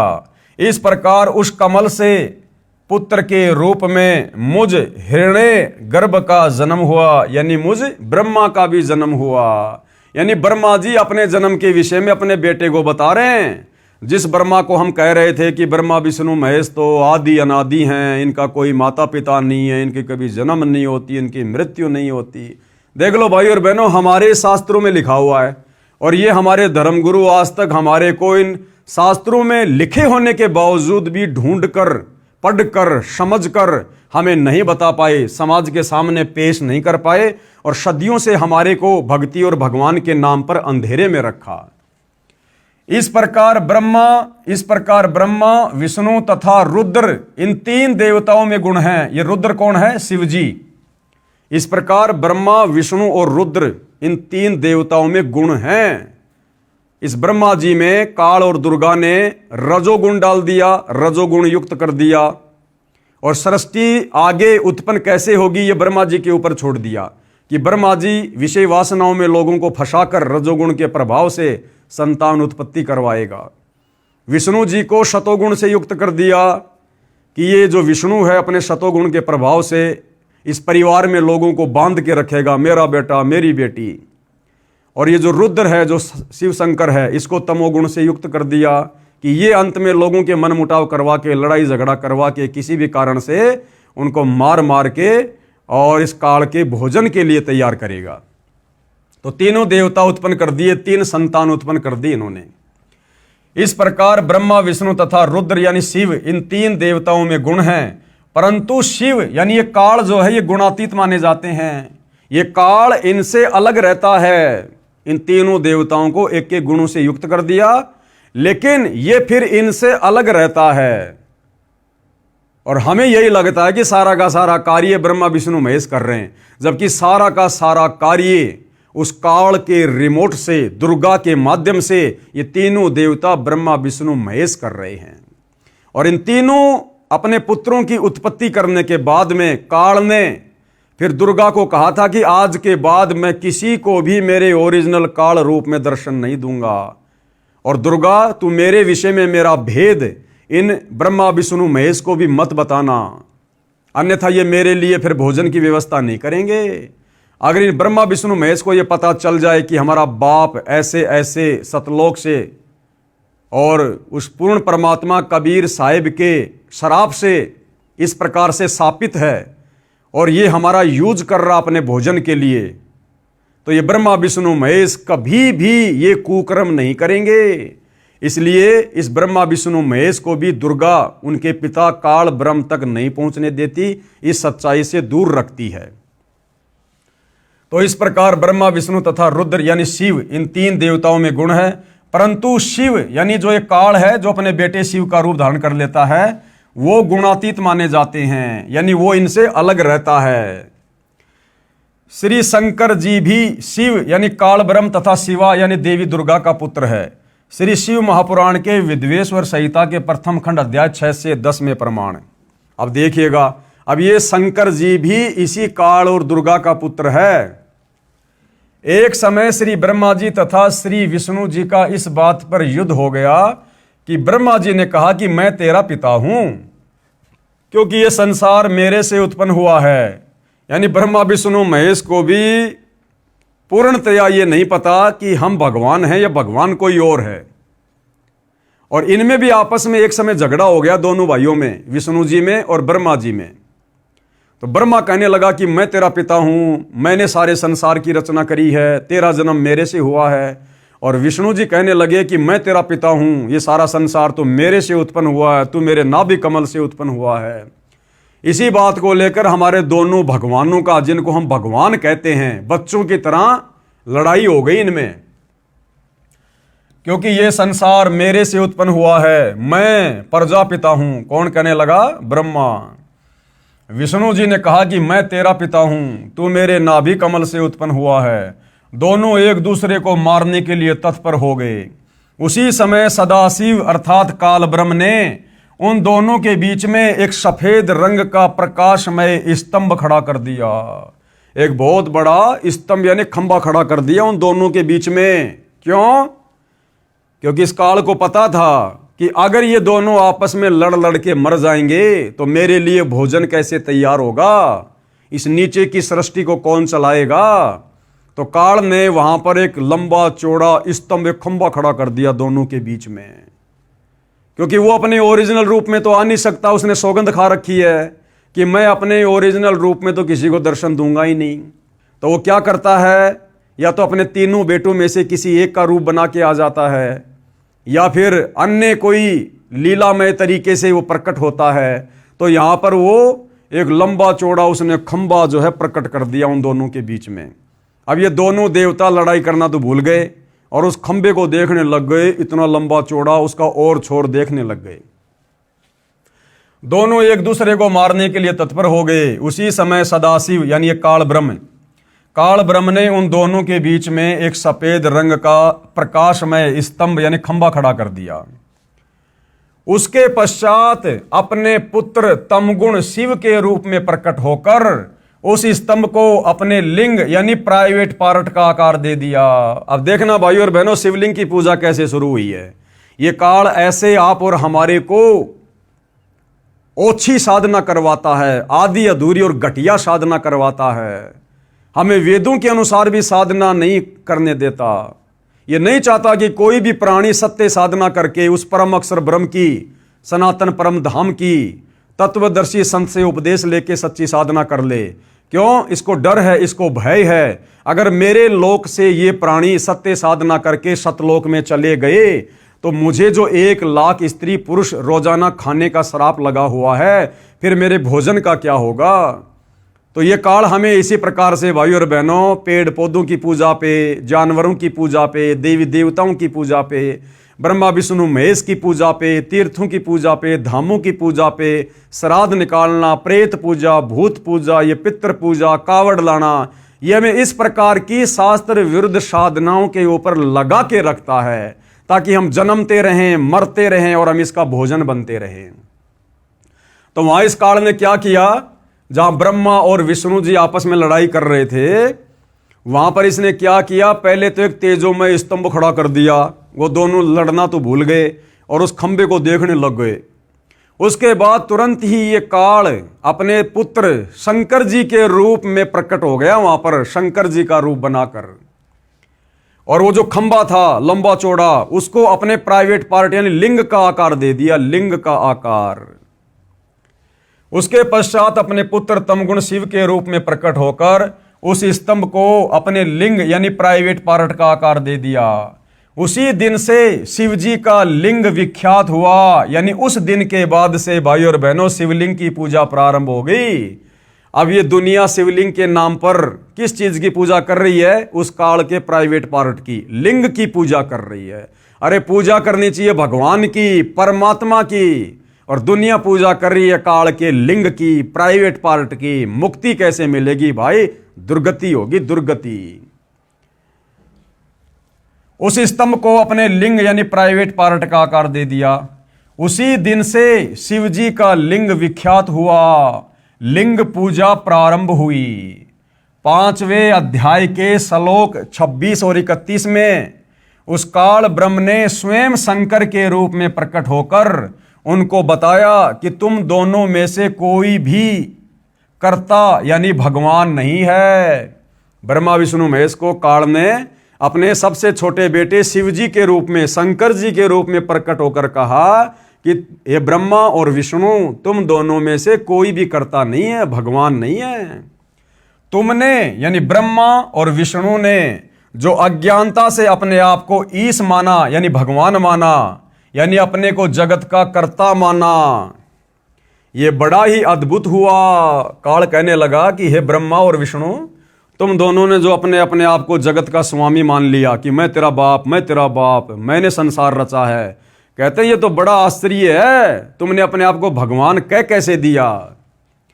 उसी भ्रम को दूर करने के लिए मैं रण स्थल पर आया हूं। यानी तुम दोनों यहां जो ये लड़ाई कर रहे थे ना, तुम्हारे इसी भ्रम को दूर करने के लिए कि तुम्हारे में से भगवान कोई नहीं है, इसीलिए मैं यहां पर आया हूं। अब तुम दोनों अपना अभिमान त्याग कर मुझ ईश्वर में अपनी बुद्धि लगाओ। और क्या कहा शिव रूप में कि अब तुम दोनों अपने अभिमान को त्याग कर, इस भाव को छोड़कर कि मैं भगवान, मैं भगवान, और कहा कि मेरे अंदर ध्यान लगाओ। अब भाई और बहनों, ब्रह्मा विष्णु महेश नहीं समझ पाए कि ये हमारे भाई के रूप में ये कौन है, शंकर के रूप में ये कौन खड़ा है। अब इन दोनों देवताओं ने वहां उसको शिवजी मान लिया और उनके मन में ये आया कि भैया न तो मैं ब्रह्मा भगवान हूं, ना मैं विष्णु भगवान हूं, ये हमारा छोटा भाई शंकर है भाई सब कुछ, ये लीला कर रहा अपने आप को छुपाए हुए। और हमारे ये जो अनुवाद करता है, जिन्होंने धर्मशास्त्रों का अनुवाद किया है, इनको ये तत्व ज्ञान नहीं था, ये ब्रह्मा विष्णु महेश से ऊपर किसी को जानते नहीं थे। तो काल ने जब वो शिवजी का रूप धारण किया तो हमारे धर्म गुरुओं ने, अनुवादकर्ताओं ने ये सोच लिया कि भैया ये जो शिव शंकर है ना, ये सबसे बड़ा भगवान है, ये ब्रह्मा और विष्णु से भी बड़ा है, और ये सारी की सारी लीला वहां पर शंकर भगवान ने की थी। और ये शंकर भगवान ही ब्रह्मा का रूप बना के उत्पत्ति करता है, विष्णु का रूप बना के सबका पालन पोषण करता है, और शिव रूप बनाकर संहार करता है। तो इस प्रकार से हमारे धर्मगुरु और इन धर्म शास्त्रों का अनुवाद करने वाले अनुवादक भ्रमित रहे, भगवान कौन है, परमात्मा कौन है, और इस प्रकार इन्होंने शंकर जी को सर्वश्रेष्ठ मान लिया। हे पुत्रों, यानी शिव जी के रूप में वो काल कह रहा है ब्रह्मा और विष्णु को, मैंने तुमको तुम्हारे तप के प्रतिफल में जगत की उत्पत्ति और स्थिति रूप 2 कार्य दिए हैं। यानी इस ब्रह्मा जी ने जो तप किया था कमल के फूल पर बैठकर, और उसके बाद में जब ये अपने पिता की प्राप्ति के लिए गया तो इसने काफी लंबे समय तक इसने जो है ध्यान लगाया था, तो इसका वो तप बन गया। तो काल क्या कह रहा कि मैंने तुमको तुम्हारे तप के प्रतिफल में जगत की उत्पत्ति, यानी मैंने ब्रह्मा जी को रजोगुण युक्त करके जगत की उत्पत्ति का भार सौंपा, और स्थिति यानी विष्णु जी को पालन पोषण की स्थिति सतोगुण रूप देकर 2 कार्य दिए। इसी प्रकार मैंने शंकर और रुद्र को 2 कार्य संहार व तिरोगति दिए हैं। इसी प्रकार मैंने शंकर और रुद्र को, अब बताओ ये रुद्र और शंकर कौन आ गया? अरे काल ने तो पहले से ही शिव जी का रूप बना रखा था, शंकर जी का रूप बना रखा था, फिर ये यहां ये क्यों कह रहा है कि इसी प्रकार मैंने शंकर और रुद्र को 2 कार्य संहार व तिरोगति दिए हैं। अर्थात ये जो शिव रूप में ब्रह्मा विष्णु महेश के सामने जो प्रकट था उस समय, वो ये त्रिलोकीय शिव नहीं था, ब्रह्मा विष्णु का भाई शिव नहीं था, वो काल इनका पिता उस समय वहां पर शिव रूप बनाकर आया था। अन्यथा भाई और बहनों, ब्रह्मा और शंकर जी तो 2 हो गए, और उसके बाद ये 2 का नाम और ले रहा है कि इसी प्रकार मैंने शंकर और रुद्र को, तो 2 तो हो गए ब्रह्मा और विष्णु, और 2 हो गए शंकर और रुद्र, यानी 4 हो गए। और ये बोलने वाला जो शिव जी के रूप में है ये हो गया 5वां। तो ये 5वां कौन है? ये इनका पिता काल है। इसी प्रकार मैंने शंकर और रुद्र को 2 कार्य संहार व तिरोगति दिए हैं। मुझे वेदों में ब्रह्म कहा है। हो गया स्पष्ट भाई और बहनों? अब ये खुद कह रहा है जो शंकर जी के रूप में है, मुझे वेदों में ब्रह्म कहा है।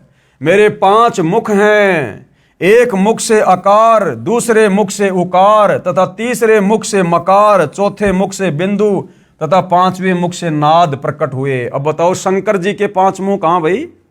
तो ये काल ब्रह्म है, ये इसी प्रकार से छलबल करता है, ये अपने ओरिजिनल रूप में नहीं आता।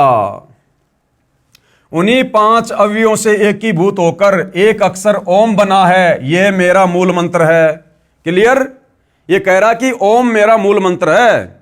अब गीता का ज्ञान देने वाला ये काल ब्रह्म, गीता अध्याय 8 श्लोक नंबर 13 में क्या कह रहा है?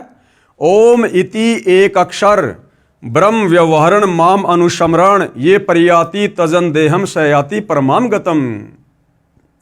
गीता का ज्ञान देते समय ये काल ब्रह्म कह रहा कि अर्जुन मेरा तो एक ओम मंत्र है, और इस ओम नाम की साधना जो अंतिम श्वास तक करता है वो मेरे ब्रह्म लोक में जाता है। तो यहां पर ये क्या कह रहा है कि उन्हीं 5 अवयवों से एकीभूत होकर एक अक्षर ओम बना है, और यह मेरा मूल मंत्र है। ये ओम मेरा मूल मंत्र है। तो ओम मंत्र किसका? इस काल ब्रह्म का।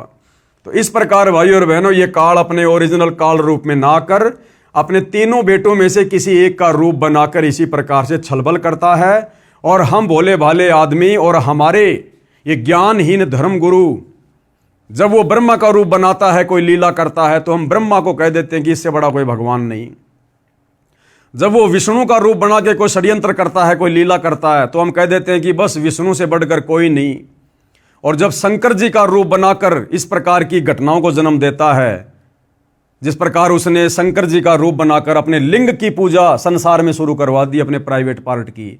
आज हम शिव मंदिरों के अंदर जो शिवलिंग पूजते हैं वो इस काल का ये प्राइवेट पार्ट है। और देखिए आगे कितनी सत्यता लिखी हुई है, हमारे धर्मशास्त्रों में लिखी हुई है। शिव पुराण के इस उल्लेख से यह भी सिद्ध हुआ कि मेरे को ब्रह्म कहते हैं।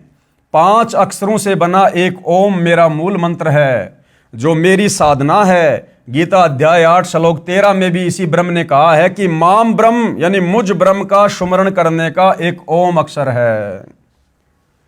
इससे भी स्वयं सिद्ध है कि गीता का ज्ञान काल ब्रह्म ने श्री कृष्ण जी के शरीर में प्रेतवत प्रवेश करके बोला। गीता जी का ज्ञान इसी काल ब्रह्म ने श्री कृष्ण जी के शरीर में प्रवेश करके बोला।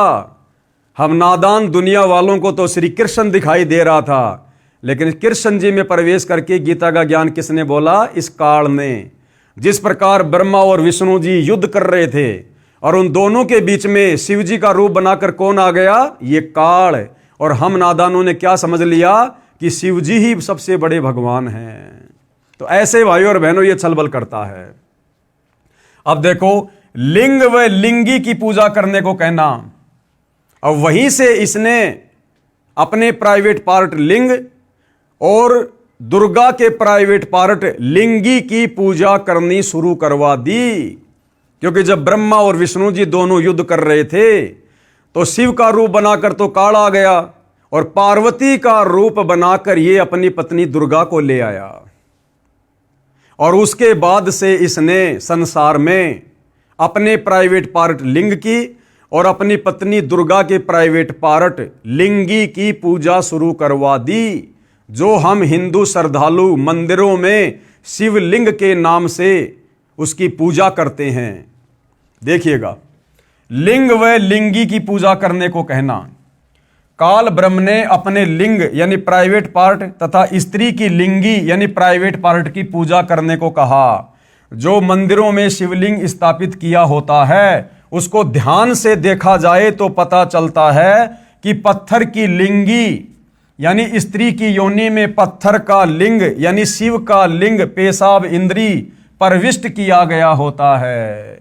यानी शिवलिंग के नीचे जो पत्थर होता है गोल गोल, गुरुदेव कह रहे हैं कि वो दुर्गा का प्राइवेट पार्ट है। लिंगी जिसके अंदर वो पत्थर का शिवलिंग बनाकर, काल का लिंग बनाकर उसके अंदर डाला हुआ है। तो जो फोटो हम देखते हैं मंदिरों में या शिवलिंग की जो फोटो देखते हैं, तो ऊपर तो ये काल का जो प्राइवेट पार्ट है जिसको शिवलिंग कहते हैं वो है, और शिवलिंग जिस उस पत्थर की टुकड़ी के ऊपर रखा होता है जिसके वो अंदर होता है वो इस दुर्गा का प्राइवेट पार्ट है, लिंगी है, जिसकी पूजा इसने संसार में शुरू करवा दी हमें मुक्ति के मार्ग से रोकने के लिए, हमें यहीं पर जन्मने और मरने के लिए। क्योंकि ये जो शिवलिंग की साधना है ये वेद विरुद्ध है, शास्त्रों के विरुद्ध है, और शास्त्र विरुद्ध साधना करके जो मनमाना आचरण करता है वो कभी न सिद्धि को प्राप्त होता है, न गति को प्राप्त होता है, न उसकी मुक्ति होती है। ये गीता अध्याय 16 श्लोक नंबर 23 का सारांश है। अब आगे देखिए भाइयों और बहनों, श्री शिव पुराण के विद्वेश्वर संहिता के खंड 1 अध्याय 5 श्लोक 26 और 31 भाई और बहनों ये नोट कर लेना, ये कहीं आपको लगे कि भाई संत रामपाल जी ने ऐसे लिख दिए होंगे। हमारे हिंदू धर्म शास्त्रों में जहां जहां जो बातें लिखी हुई हैं, आप लोगों की सुविधा के लिए कौन सा अध्याय है, कौन सा पेज है, कौन सा खंड है, सब कुछ बताया जा रहा है। और अभी तो आपको मौखिक बताया जा रहा है, उसके बाद एक एक शब्द जो सतगुरु रामपाल जी ने यहां बताया, ऐसा का ऐसा हमारे धर्मशास्त्र में लिखा हुआ है, जिसको हम सिरोधार्य मानते हैं। श्री शिव पुराण के विद्वेश्वर संहिता के खंड 1 अध्याय 5 श्लोक 26 से 31 तथा अध्याय 9 श्लोक 40 से 46 में प्रमाण है। इनकी फोटोकॉपी आगे लगाई गई है, कृपया वहां पर पढ़ें, विचार करें कि यह कितनी बेशर्मी की बात है। यह शिवलिंग की पूजा, लिंग और लिंगी की पूजा, यह हिंदू समाज के लिए कितनी बेशर्मी की बात है। ना ये शिवलिंग पूजा का विधान कहीं गीता में है, ना कहीं वेदों में है। यह काल इस प्रकार से ओछी आदि अधूरी घटिया साधनाओं को जन्म देता है। विचार करें कि यह कितनी बेशर्मी की बात है, कितना अभद्र मजाक काल ब्रह्म ने किया।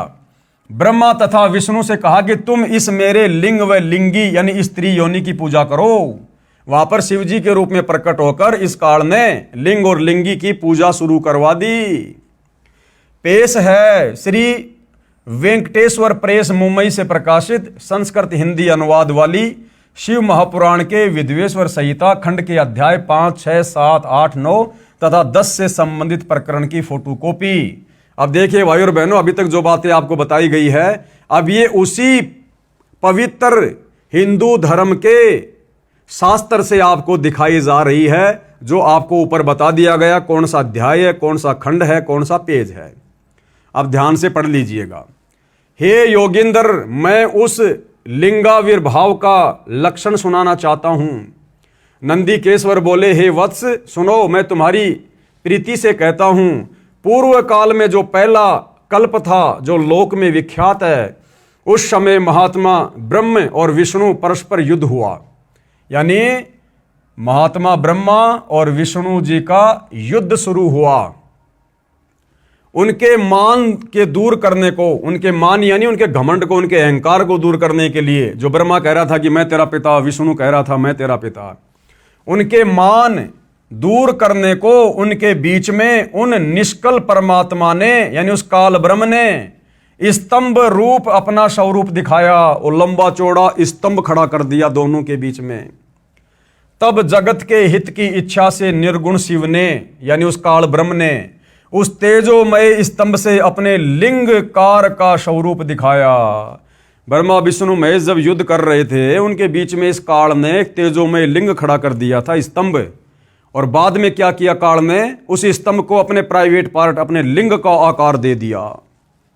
उसी दिन से लोक में यानी संसार में वह निष्कल शिवजी का लिंग विख्यात हुआ। उसी दिन से भाई और बहनों ये शिवलिंग की पूजा शुरू हो गई, उस काल के प्राइवेट पार्ट की। यह आप लोगों के सामने है, हिंदी संस्कृत दोनों साथ में है। ये कोई दक्षिणी अफ्रीका के लोगों का शास्त्र नहीं है भाई और बहनों, ये विशेषकर हिंदू समाज से जुड़े भाई बहनों का अति पूजनीय और शिरोधार्य शास्त्र है। अब पढ़िएगा आगे। सगुण रूप में बेर रूप की कल्पना की गई। देवताओं की वह बेर पूजा इच्छानुसार भोगों की देनहारी है, परंतु शिव का लिंग बेर भोग और मोक्ष दोनों को देने वाला है। यानी फिर उसकी लिंग पूजा की महिमा बता दी गई। इति शिव महापुराण विद्वेश्वर संहिता भाषाया पंचोध्याय। नंदीकेश्वर बोले, हे योगिंदर, आगे एक समय विष्णु भगवान शेष सैया अपने गरुड़ आदि पार्षदों युक्त लक्ष्मी सहित शयन कर रहे थे। यानी आगे बता रहे हैं कि एक समय भगवान विष्णु लक्ष्मी और अपने नौकरों के साथ में शेष सैया पर विराजमान थे, आनंद ले रहे थे, विश्राम कर रहे थे। उस समय ब्रह्म ज्ञानियों में श्रेष्ठ ब्रह्मा जी अपनी इच्छा से ही वहां आए। उस समय क्या हुआ कि ब्रह्मा जी अपनी इच्छा से घूमता घूमता वहां श्री विष्णु जी के पास चला गया। सब प्रकार सुंदर सेज पर शयन करते हुए कमल लोचन विष्णु जी से पूछने लगे। और ब्रह्मा जी ने विष्णु जी से क्या पूछा? ब्रह्मा जी ने विष्णु जी से पूछा कि तुम कौन हो जो मुझे देखकर अभिमानी पुरुष के समान शयन करते हो। यानी भाई और बहनों, जब ब्रह्मा जी वहां गए विष्णु जी के पास में, तो विष्णु जी ने ब्रह्मा जी का आदर सत्कार नहीं किया, ये भी नहीं पूछा कि आओ ब्रह्मा जी, बैठो ब्रह्मा जी, उल्टा मुंह फेर लिया ब्रह्मा जी को देखकर। तो ब्रह्मा जी ने क्या कहा, तुम कौन हो जो मुझे देखकर अभिमानी पुरुष शयन करते हो, हे वत्स। ब्रह्मा जी बोले विष्णु को, हे बेटा उठो, देखो मैं तुम्हारा स्वामी आया हूं, यानी मैं तेरा भगवान आया हूं, मैं तेरा बाप आया हूं। और आए हुए गुरु को देखकर जो अभिमान करता है, उस द्रोही मूड का प्रायश्चित होना निश्चित है। और इस प्रकार से जो आदर सम्मान नहीं करता है तो उसका घमंड तोड़ना जरूरी हो जाता है। यह सुनकर विष्णु जी के अंतर में तो क्रोध हुआ। अब ये बातें सुनकर ब्रह्मा जी के मुंह से अब विष्णु जी के अंदर तो आया गुस्सा, लेकिन बाहर से बिल्कुल शांत बने रहे। यह सुनकर विष्णु जी के अंतर में तो क्रोध हुआ, परंतु बाहर से शांत रहे और बोले, हे वत्स। अब विष्णु जी प्यार से क्या बोले ब्रह्मा को, हे बेटा तुम्हारा मंगल हो, बैठो इस आसन पर विराजो।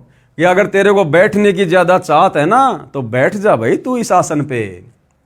इस समय तुम्हारा नेत्र कुटिल और तुम्हारा मुख वक्र क्यों हो रहा है, कि तेरी आंखें और तेरा मुंह टेढ़ा मेढ़ा क्यों हो रहा है, विष्णु ने पूछा ब्रह्मा जी से। ब्रह्मा जी बोले, हे वत्स विष्णु, हे बेटा विष्णु, तुमको समय के प्रभाव से अभिमान है कि तेरे को घमंड हो गया है।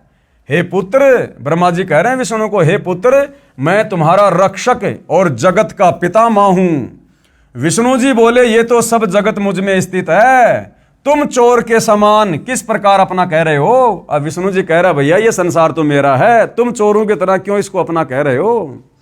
यानी ये हमारे भगवान है भाई और बहनों, हमारे परमात्मा हैं ब्रह्मा विष्णु जी, जिनको दुनिया पूज रही है। अब हमें क्या शिक्षा मिलेगी इन भगवानों से। अरे दो भैंसे जैसे आपस में लड़ते हैं ना, कोई भैंसा दूसरे भैंसे की जमीन में चला जाता, उसके क्षेत्र में चला जाता, तो दूसरा भैंसा कैसे लड़ता है, झगड़ता है, मारने को दौड़ता है। ये हमारे भगवानों के लक्षण हैं, श्री ब्रह्मा जी श्री विष्णु जी को। तो सोचो हम क्या शिक्षा लेंगे इनसे। तुम मेरी नाभि कमल से उत्पन्न हुए हो, तुम मेरे नाभि कमल से उत्पन्न हुए हो। बीच में भाई और बहनों ये संस्कृत है। तो विष्णु जी क्या कह रहे हैं ब्रह्मा जी को, कि तुम मेरे नाभि कमल से उत्पन्न हुए हो, इससे मेरे पुत्र हो। विष्णु जी कह रहे हैं, भैया तू मेरा बेटा है, तू तो मेरे नाभि कमल से उत्पन्न हुआ है, मुझे पुत्र कहना व्यर्था है, इसलिए मुझ विष्णु को अपना बेटा कहना बेकार है। नंदीकेश्वर बोले, इस प्रकार ब्रह्मा विष्णु दोनों ही रजोगुण से मुग्ध होकर विवाद करने लगे।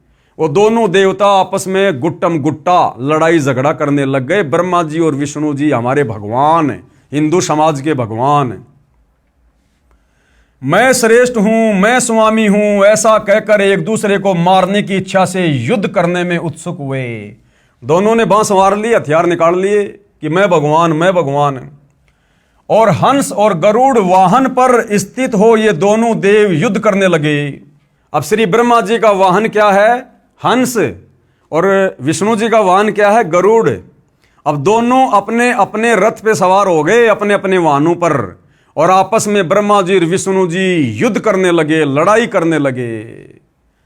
और हंस और गरुड़ वाहन पर स्थित होकर ये दोनों देव युद्ध करने लगे। तब ब्रह्मा और विष्णु के वाहन गण भी युद्ध करने लगे, हंस और गरुड़ भी आपस में लड़ने लगे।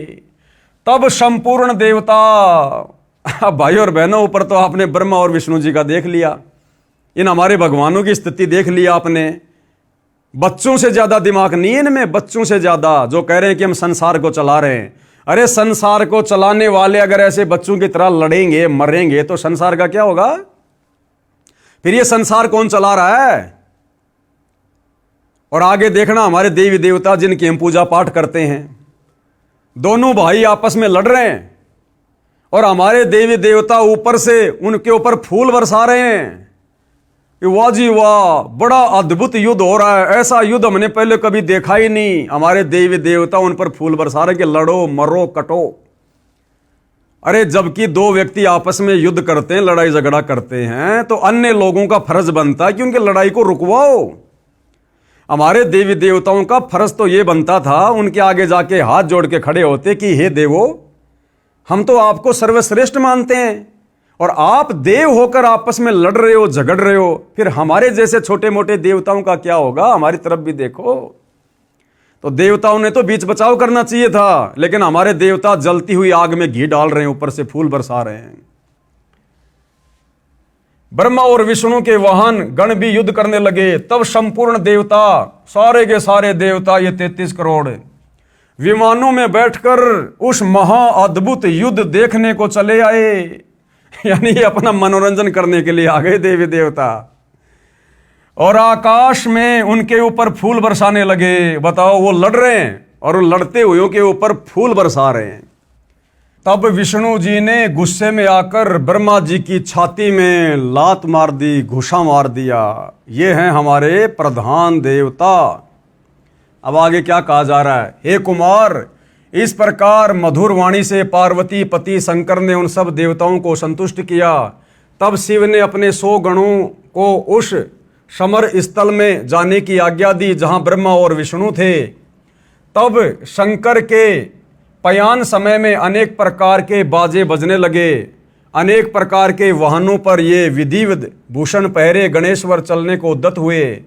प्रणव के समान आकाश से सर्वत्र व्याप्त पंचमंडल से मंडित भद्र रथ में अंबिका पति गिरीश चढ़े। पुत्र तथा गण भी संग हुए। उस समय इंद्रादि देवता उनके पीछे चलने लगे। सुंदर ध्वजा व्यजन चमर पुष्प वर्षा संगीत नृत्य बाजों से सम्मानित हो शिवजी पार्वती सहित ब्रह्मा विष्णु के निकट समर भूमि में सेना सहित गए। अब वहां पर भाई और बहनों, इन दोनों के छोटे भाई शंकर जी भी पहुंच गए अपने सहपरिवार उस युद्ध को देखने के लिए। बताओ, युद्ध कोई देखने की चीज है, कोई मनोरंजन की चीज है। और जाकर मेघों के मध्य में छिपकर, यानी बादलों के बीच में छुपकर वो लड़ाई देखने लगे। उनका निरंतर होने वाला युद्ध देखा। उस समय बाजों की ध्वनि नहीं होती थी और बड़ा गणों का भी शब्द शांत हो गया।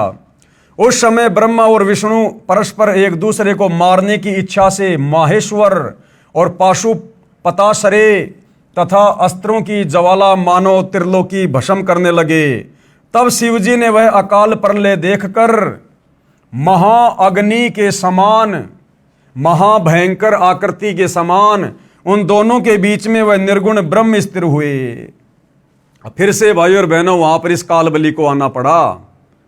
इस काल बलि ने फिर से वहां पर अपना एक तेजोमय रूप प्रकट कर दिया। वहां पर अग्नि के समान भयंकर ज्वाला उठाता हुआ एक रूप उसने, स्तंभ उसने वहां पर प्रकट कर दिया कि ये नादान फिर से मरेंगे, फिर से लड़ेंगे। ये इस संसार की सृष्टि स्थिति को कौन चलाएगा? मेरे भोजन को कौन तैयार करेगा? तो इस काल बलि को, इस ब्रह्म को फिर से आना पड़ा वहां पर। और क्या कह रहे हैं? महाअग्नि के समान, स्तंभ के समान, महाभयंकर आकृति के समान उन दोनों के बीच में वह निर्गुण ब्रह्म स्थिर हुए। वह लोक क्षय करने में समर्थ अस्त्र उस महाअग्नि के प्रकट होते ही क्षण मात्र में निपतित हो गया। यानी ब्रह्मा विष्णु महेश के वो अस्त्र शस्त्र फैल हो गए जब काल ने वो अग्नि के समान अपना रूप वहां पर जब वो प्रकट किया।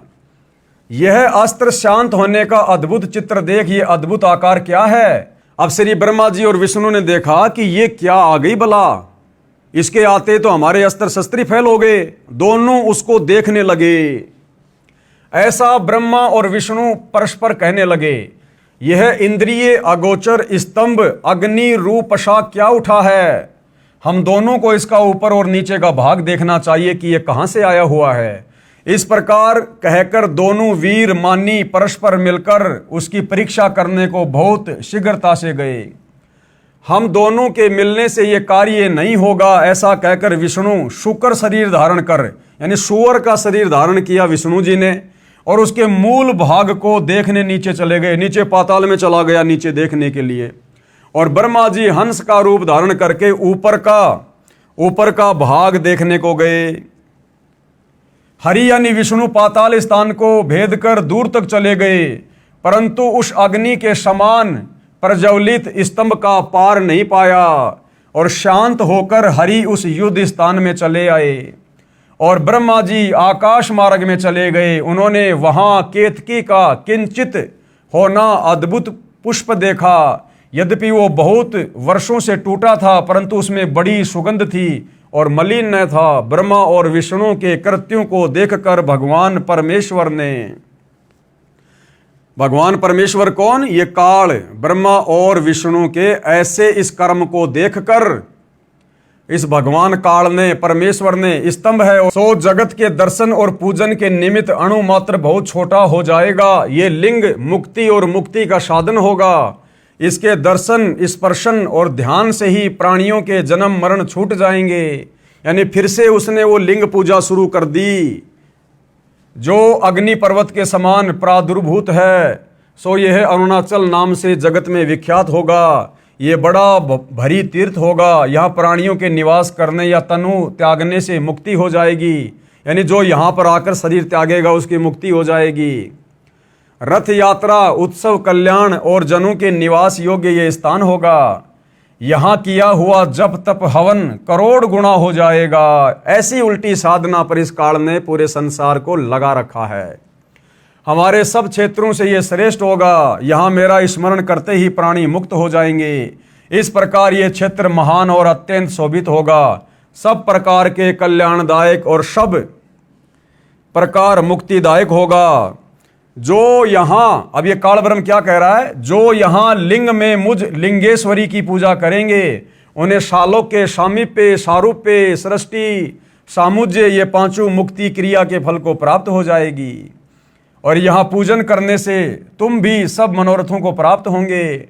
नंदीकेश्वर बोले, इस प्रकार भगवान ने उन नम्र हुए ब्रह्मा और विष्णु पर अनुग्रह करके उनके युद्ध, जो परस्पर उनकी सेना मारी गई थी, उन सबको अपनी शक्ति से जीवाकर उठाया, जिस शक्ति में अमृत की धारा रहती है, और उन दोनों की अज्ञानता और वैर को दूर करने के अर्थ दोनों से कहा, मेरे सकल और निष्कल भेद दो रूप हैं, परंतु और ईश्वर नहीं, इस कारण उनके दो रूप नहीं हो सकते। पहला स्तंभ और पीछे मूर्तिमान रूप, यानी ये दोनों रूप उस काल के ही थे। वो काल ये कहना चाह रहा है कि ये दो रूप नहीं हो सकते, अलग अलग नहीं हो सकते। पहले वो स्तंभ रूप भी मेरा ही था, परंतु और ईश्वर नहीं, इस कारण उसके दो रूप नहीं हो सकते। पहला स्तंभ रूप और पीछे मूर्तिमान रूप धारण किया। इसमें ब्रह्म रूप निष्कल है और ईश्वर रूप सगुण है। मेरे ये दोनों रूप सिद्ध हैं, दूसरे किसी के नहीं हो सकते। इस कारण तुम दोनों को अथवा दूसरों को ईश्वर की प्राप्ति नहीं हो सकती। तुमने जो अज्ञानता से अपने को ईश माना, ये बड़ा अद्भुत हुआ। उसके दूर करने को ही मैं रण क्षेत्र में आया। अब तुम अपना अभिमान त्याग कर मुझ ईश्वर में अपनी बुद्धि लगाओ। मेरे प्रसाद से लोक में सब अर्थ प्रकाश करते हैं। मुझ गुरु के वचन ही तुमको बारंबार प्रमाण है। तुम्हारी प्रीति से ही ये गूढ़ ब्रह्म तव मैं तुमसे कहता हूँ। मैं ही पर ब्रह्म हूँ और मेरा ही कल अकल रूप है। ब्रह्म होने से मैं ईश्वर हूँ। अनुग्रादी कही मेरा कर्तव्य है। सर्वव्यापी होने से और जगत के वर्धक होने से मैं ब्रह्मा हूँ। हे ब्रह्म केशव, समत्व और व्यापक होने से मैं आत्मा हूँ और संपूर्ण जीव आत्मा नहीं है, इसमें संदेह नहीं। अनुग्रह से ही यह सर्ग के अंत तक जो जगत का कृत्य और पंचक है, मैं इस सब का ईश हूँ। ये मेरा है, मेरे सिवाय किसी दूसरे का नहीं है। प्रथम तो ब्रह्म तत्व ज्ञान के निमित्त निष्कल ब्रह्म का प्रादुर्भाव हुआ है। यानी ये काल भाई और बहनों अटपट करने लगा, अपने सिवा किसी और को भगवान ना कोई मान ले, इसके लिए ये अपने आप को ही परमात्मा विख्यात करने लगा उन दोनों के बीच में। तो इस प्रकार भाई और बहनों, ये बहुत सारी बातें जो पूज्य गुरुदेव भगवान ने ऊपर हमारे को मौखिक बताई थी, ये सारी के सारी बातें, सारे के सारे ये प्रमाण आपको यहाँ पर इस रुद्र संहिता के अंदर बिल्कुल साफ साफ देखने और पढ़ने को मिल जाएंगे। आप जी ये देख सकते हैं, आपकी आंखों के सामने है। अब गुरुदेव क्या कह रहे हैं? उपरोक्त शिव महापुराण के प्रकरण से सिद्ध हुआ कि श्री ब्रह्मा जी, श्री विष्णु जी तथा श्री शिव जी की माता श्री दुर्गा देवी अष्टंगी देवी है तथा पिता सदाशिव अर्थात काल ब्रह्म है, जिसने श्रीमद् भगवद गीता का ज्ञान श्री कृष्ण जी में प्रवेश करके बोला था। इसी को क्षर पुरुष, क्षर ब्रह्म यानी ज्योति निरंजन काल ब्रह्म भी कहा गया है। यही प्रमाण श्रीमद् भगवद गीता अध्याय 14 श्लोक नंबर 3 से 5 में भी है कि रजगुण ब्रह्मा, सतगुण विष्णु और तम गुण शंकर, तीनों गुण प्रकृति अर्थात दुर्गा देवी से उत्पन्न हुए हैं। यानी रजगुण ब्रह्मा, सतगुण विष्णु, तम गुण शिव जी, ये तीनों गुण इस प्रकृति देवी अर्थात अष्टंगी अंबिका जगदम्बा इस दुर्गा से उत्पन्न हुए हैं काल के सहयोग से। प्रकृति तो सब जीवों को उत्पन्न करने वाली माता है। प्रकृति यानी ये दुर्गा, काल कह रहा है कि ये जो प्रकृति है ना, ये दुर्गा, ये तो सब जीवों को उत्पन्न करने वाली है। और मैं कौन? ये गीता का ज्ञान देने वाला ब्रह्म सब जीवों का पिता हूं। मैं दुर्गा प्रकृति के गर्भ में बीज स्थापित करता हूं, यानी दुर्गा के साथ में शारीरिक संबंध बनाकर इस प्रकार से मैं उत्पत्ति करता हूं, जिससे सबकी उत्पत्ति होती है। ये तीनों गुण कौन से? रजगुण ब्रह्मा, सतगुण विष्णु, तम गुण शिव जी ही जीवात्मा को शरीर में बांधते हैं। यानी सब जीवों को काल के जाल में फंसाकर रखने वाले ये तीनों देवता हैं, तीन गुण हैं ये। इसीलिए इस काल ने गीता अध्याय 7 श्लोक नंबर 12 से 15 में इन तीनों गुणों के द्वारा जिनकी बुद्धि हरी जा चुकी है उनको 4 गालियां दी है। यानी जो केवल ब्रह्मा विष्णु महेश की भक्ति तक सीमित हैं, ऊपर इस काल की भक्ति नहीं करते, काल ने उनके लिए कहा कि वो तो आसुर स्वभाव को धारण किए हुए मनुष्यों में नीच दूषित कर्म करने वाले मूढ़ मूर्ख मुझको भी नहीं भजते। यही प्रमाण गीता अध्याय 7 श्लोक 12 से 15 में है कि जिनकी बुद्धि तीनों गुणों रजगुण ब्रह्मा, सतगुण विष्णु तथा तम गुण शिव से मिलने वाले क्षणिक लाभ यानी थोड़े बहुत लाभ तक सीमित है, यानी जिनका ज्ञान हरा जा चुका है, वे राक्षस स्वभाव को धारण किए हुए मनुष्यों में नीच दूषित कर्म करने वाले मूर्ख हैं, जो मुझे यानी गीता ज्ञान दाता इस काल ब्रह्म को भी नहीं भजते। विशेष अब क्या कह रहे हैं गुरुदेव भगवान? इस शिव पुराण के विद्वेश्वर संहिता खंड 1 अध्याय 9 के श्लोक 40 और 46 तथा अध्याय 5 के श्लोक 26 से 31 की फोटोकॉपी ऊपर लगी है, जो अभी हमने देखी है। इनमें कहा है कि काल ब्रह्म ने कहा है कि जीवों को जन्म मृत्यु के चक्कर में रजगुण ब्रह्मा, सतगुण विष्णु तथा तमगुण शिव ये तीनों गुण यानी तीनों देवता डालते हैं, अपना बचाव कर रहा है। ये काल ब्रह्म इस प्रकार कपट युक्त कार्य करता है, यानी सारी की सारी जिम्मेदारी, सारा का सारा दोष, ये पूरा का पूरा ठेकरा इस काल ने ब्रह्मा विष्णु महेश के सिर पे फोड़ दिया कि ये ब्रह्मा विष्णु महेश ही हैं जो यहाँ जीवों को कर्म बंधनों में बांध के रखते हैं, जन्म और मरण के चक्कर में रखते हैं। जबकि ब्रह्मा विष्णु महेश को ये कार्य एक एक गुण युक्त करके किसने दे रखा है? इसी काल ब्रह्म ने ब्रह्मा जी को रजोगुण युक्त करके यहाँ पर जीवों की उत्पत्ति करवाता है, विष्णु जी को शतोगुण से युक्त करके सबका पालन पोषण करवाता है, और शंकर जी को रजोगुण से युक्त करके फिर हमारा संहार करवाता है।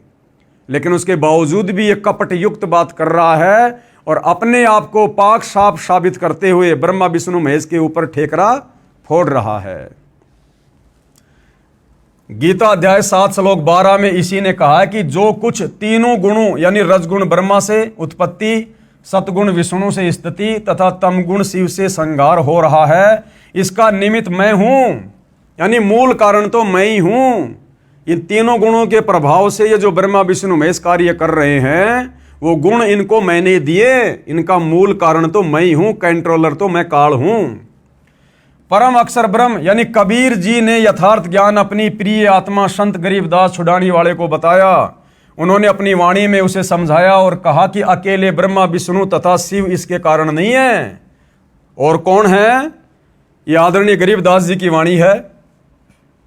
ब्रह्मा विष्णु महेश्वर यानी ब्रह्मा विष्णु शिव जी, माया और धर्मराया। माया कौन? ये दुर्गा, इन तीनों की माता, और ये धर्मराया कौन? ये काल, इन तीनों का पिता। ये 5 हो गए, ब्रह्मा विष्णु महेश्वर, माया और धर्मराया। इन 5 मिल परपंच बनाया, वाणी हमरी लइये। इन 5 मिल जीव अटकाए, जुगन जुगन हम आन छुड़ाए। परमात्मा कह रहे इन 5 ने मिलकर इन आत्माओं को यहां पर फंसा रखा है, और कह रहे कि मैं यहां पर युगों युगों तत्वदर्शी संत का रूप धारण करके आता हूं और इनके जाल से जीव आत्माओं को समझाता हूं। पेश है गीता अध्याय 14 श्लोक 4 और 5 की फोटोकॉपी। गीता अध्याय 14 श्लोक नंबर 4 की फोटोकॉपी। संस्कृत में श्लोक है, नीचे अनुवाद है।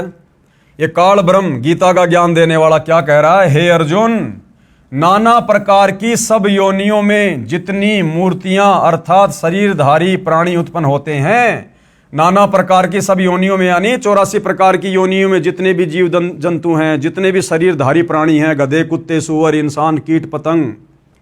हे अर्जुन, नाना प्रकार की सब योनियों में जितनी मूर्तियां यानी शरीर अर्थात शरीरधारी प्राणी उत्पन्न होते हैं, ये प्रकृति यानी दुर्गा तो उन सब की गर्भ धारण करने वाली माता है, और मैं यानी काल बीज को स्थापन करने वाला पिता हूं।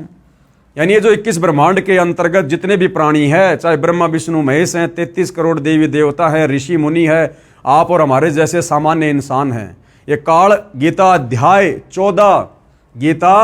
14 श्लोक 4 में क्या कह रहा है कि तमाम प्रकार के जीवों की मां तो ये दुर्गा है, और इस दुर्गा के गर्भ में बीज डालने वाला यानी दुर्गा के संयोग से सबको उत्पन्न करने वाला मैं काल सबका पिता हूं। गीता अध्याय 14 श्लोक 5 क्या कह रहा है? सत्वम रज तम इति गुणा प्रकृति संभवा निबंधति महाबाहो देहे देहीनम अव्यम।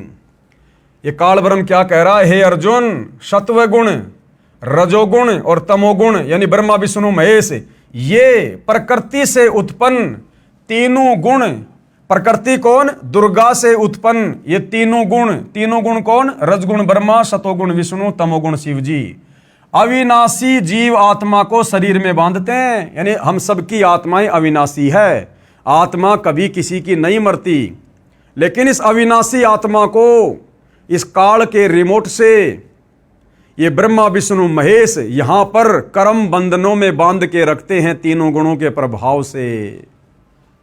तो बताओ भाई और बहनों, तीनों गुणों के प्रभाव से हम सभी इंसानों को कर्म बंधनों में बांधने वाले कौन? ब्रह्मा विष्णु महेश। और ब्रह्मा विष्णु महेश के माध्यम से हम सभी जीव आत्माओं को बंधवाने वाला कौन? ये काल और दुर्गा। और सारा संसार इसी काल और दुर्गा की और इस ब्रह्म की पूजा में लगा हुआ है, जिन्होंने हम सबको यहां पर कर्म बंधनों में बांध रखा है, जन्म और मृत्यु में रखते हैं। तो भला इनकी पूजा करने से हमारी मुक्ति कैसे होगी? ये विचारणीय विषय है।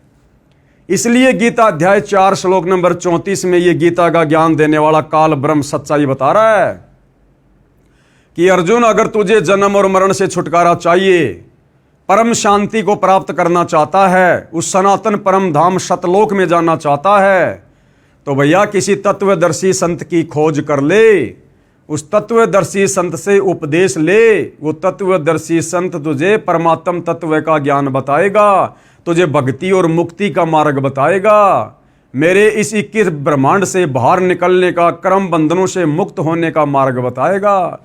तब तेरी गति होगी, तेरी सदगति होगी, तुझे पूर्ण मुक्ति मिलेगी। फिर उस परम धाम सतलोक में जाने के बाद गीता अध्याय 18 श्लोक 62 में कह रहा है कि फिर उस सनातन परम धाम में जाने के बाद ये प्राणी वापस लौटकर संसार में नहीं आता है। तो भाई और बहनों, वह तत्वदर्शी संत आज वर्तमान में धरती पर सतगुरु रामपाल जी हैं। ये स्वयं परम अक्षर ब्रह्म हैं, सच्चिदानंद घन ब्रह्म हैं। ये स्वयं ही कबीर देव हैं, क्योंकि स्वयं कबीर देव के अलावा तत्वदर्शी संत की भूमिका संसार में कोई भी नहीं कर सकता। इस 21 ब्रह्मांड का स्वामी काल ब्रह्म, और काल ब्रह्म कह रहा है कि मुझे भी तत्व ज्ञान नहीं है। तो बताओ फिर तत्वदर्शी संत को कैसे हो जाएगा, यदि तत्वदर्शी संत भी आप और हमारी तरह एक सामान्य इंसान होगा और काल के 21 ब्रह्मांड का निवासी होगा। इसलिए जो तत्वदर्शी संत है, जिसके विषय में गीता ज्ञानदाता अध्याय 4 श्लोक 34 में अर्जुन से कह रहा है, वह तत्वदर्शी संत स्वयं ही परम अक्षर ब्रह्म होता है, और वर्तमान में वह तत्वदर्शी संत सतगुरु रामपाल जी है। भाई और बहनों, जितना जल्दी हो सके इस शुभ अवसर का लाभ उठाओ, इस ज्ञान को अच्छे से समझकर अति शीघ्र सतगुरु रामपाल जी की शरण ग्रहण करो, अपनी मुक्ति का मार्ग प्रशस्त करो। आप ये ना सोचो कि मुझे कोई दिक्कत नहीं है, मेरा तो बढ़िया परिवार है, बढ़िया बिजनेस है, लंबी गाड़ी है, बड़ी कोठी है। बच्चे मेरे नौकरी लग रहे हैं, मैं बड़ा अधिकारी हूं, या मैं तो पेंशन आ गया हूं, हजारों लाखों रुपये मेरी पेंशन है। भाई और बहनों, जीवन केवल इतना ही नहीं है। अरे ये सुख कितने दिन का, 10, 20, 50 साल का। अगर आप कोई अधिकारी है, कोई मंत्री है, मान लो आपकी कल को पेंशन बन जाएगी, तो कब तक का सुख है ये? जब तक जियोगे तब तक तो पेंशन मिलेगी। और बुढ़ापे का कष्ट वो पेंशन दूर नहीं कर सकती। जब शरीर में कोई रोग हो जाएगा, भयंकर पीड़ा होगी, कैंसर होगा, वो पेंशन दूर नहीं कर पाएगी। अपने कर्मों का फल तो भोगना पड़ेगा। और ये शरीर छूटने के बाद फिर अगला जन्म मिल गया लक 84 में गधे कुत्ते सूअर का, क्योंकि विधान है जाना पड़ेगा। क्योंकि एक मनुष्य जन्म लक 84 योनियां भोगने के बाद मिलता है। तो ये मनुष्य जन्म यदि तुमने सत भक्ति करके सफल नहीं किया, तो अगला जन्म कहां? गधे कुत्ते सूअर का। अब बताओ फिर सूअर की योनि में तुम्हें कौन पेंशन देगा? कौन तुम्हारे बेटा बेटी बुढ़ापे में तुम्हारी सेवा करेंगे? कौन तुम्हें इज्जत देगा? तो अपने आगे का भविष्य देखो, अपने अगले जन्म देखो, अपनी ज्ञान वाली आंखों को थोड़ा आगे फैलाओ, थोड़ा आगे का देखो, सोचो। और आगे का देखा सोचा जाएगा तत्वदर्शी संत के सत्संग सुन के। अन्यथा ये काल सबकी आंखें बंद रखता है। इसने ब्रह्मा विष्णु महेश की आंखें बंद कर रखी है। अध्यात्म के मामले में आप और हमारी 2 कोटि के जीवों की कैसे खुलने देगा? तो भाइयों और बहनों, आज मौका है। परमात्मा स्वयं धरती पर तत्वदर्शी संत के रूप में प्रकट हैं। यदि इनकी भक्ति करके मुक्ति प्राप्त कर लेते हैं तो हमारा पीछा छूट जाएगा। अन्यथा फिर युगों युगों के लिए हम इसी प्रकार से कर्म बंधनों में बंध जाएंगे और ये हमारी दुर्गति काल इसी प्रकार से करता रहेगा। तो भाइयों और बहनों, आज के वीडियो में केवल इतना ही। कल परमेश्वर के आशीर्वाद से हम पवित्र पुस्तक हिंदू साहिबान नई सिमजी गीता वेद पुराण इसके 6ठे अध्याय में चलेंगे। और 6ठे अध्याय में फिर हम क्या देखेंगे? श्री ब्रह्मा, श्री विष्णु व शंकर जी ही 3 देवता है और ये ही 3 गुण हैं जो हमारे को, यानी इस अविनाशी आत्मा को शरीर में बांध के रखते हैं, काल का भोजन बना के रखते हैं। तो आज गुरुदेव के आशीर्वाद से केवल इतना ही। गुरुदेव हम सभी को आज्ञा दें, आशीर्वाद दें, हमारा मार्गदर्शन करें। बंदी छोड़ सतगुरु रामपाल जी भगवान की जय हो।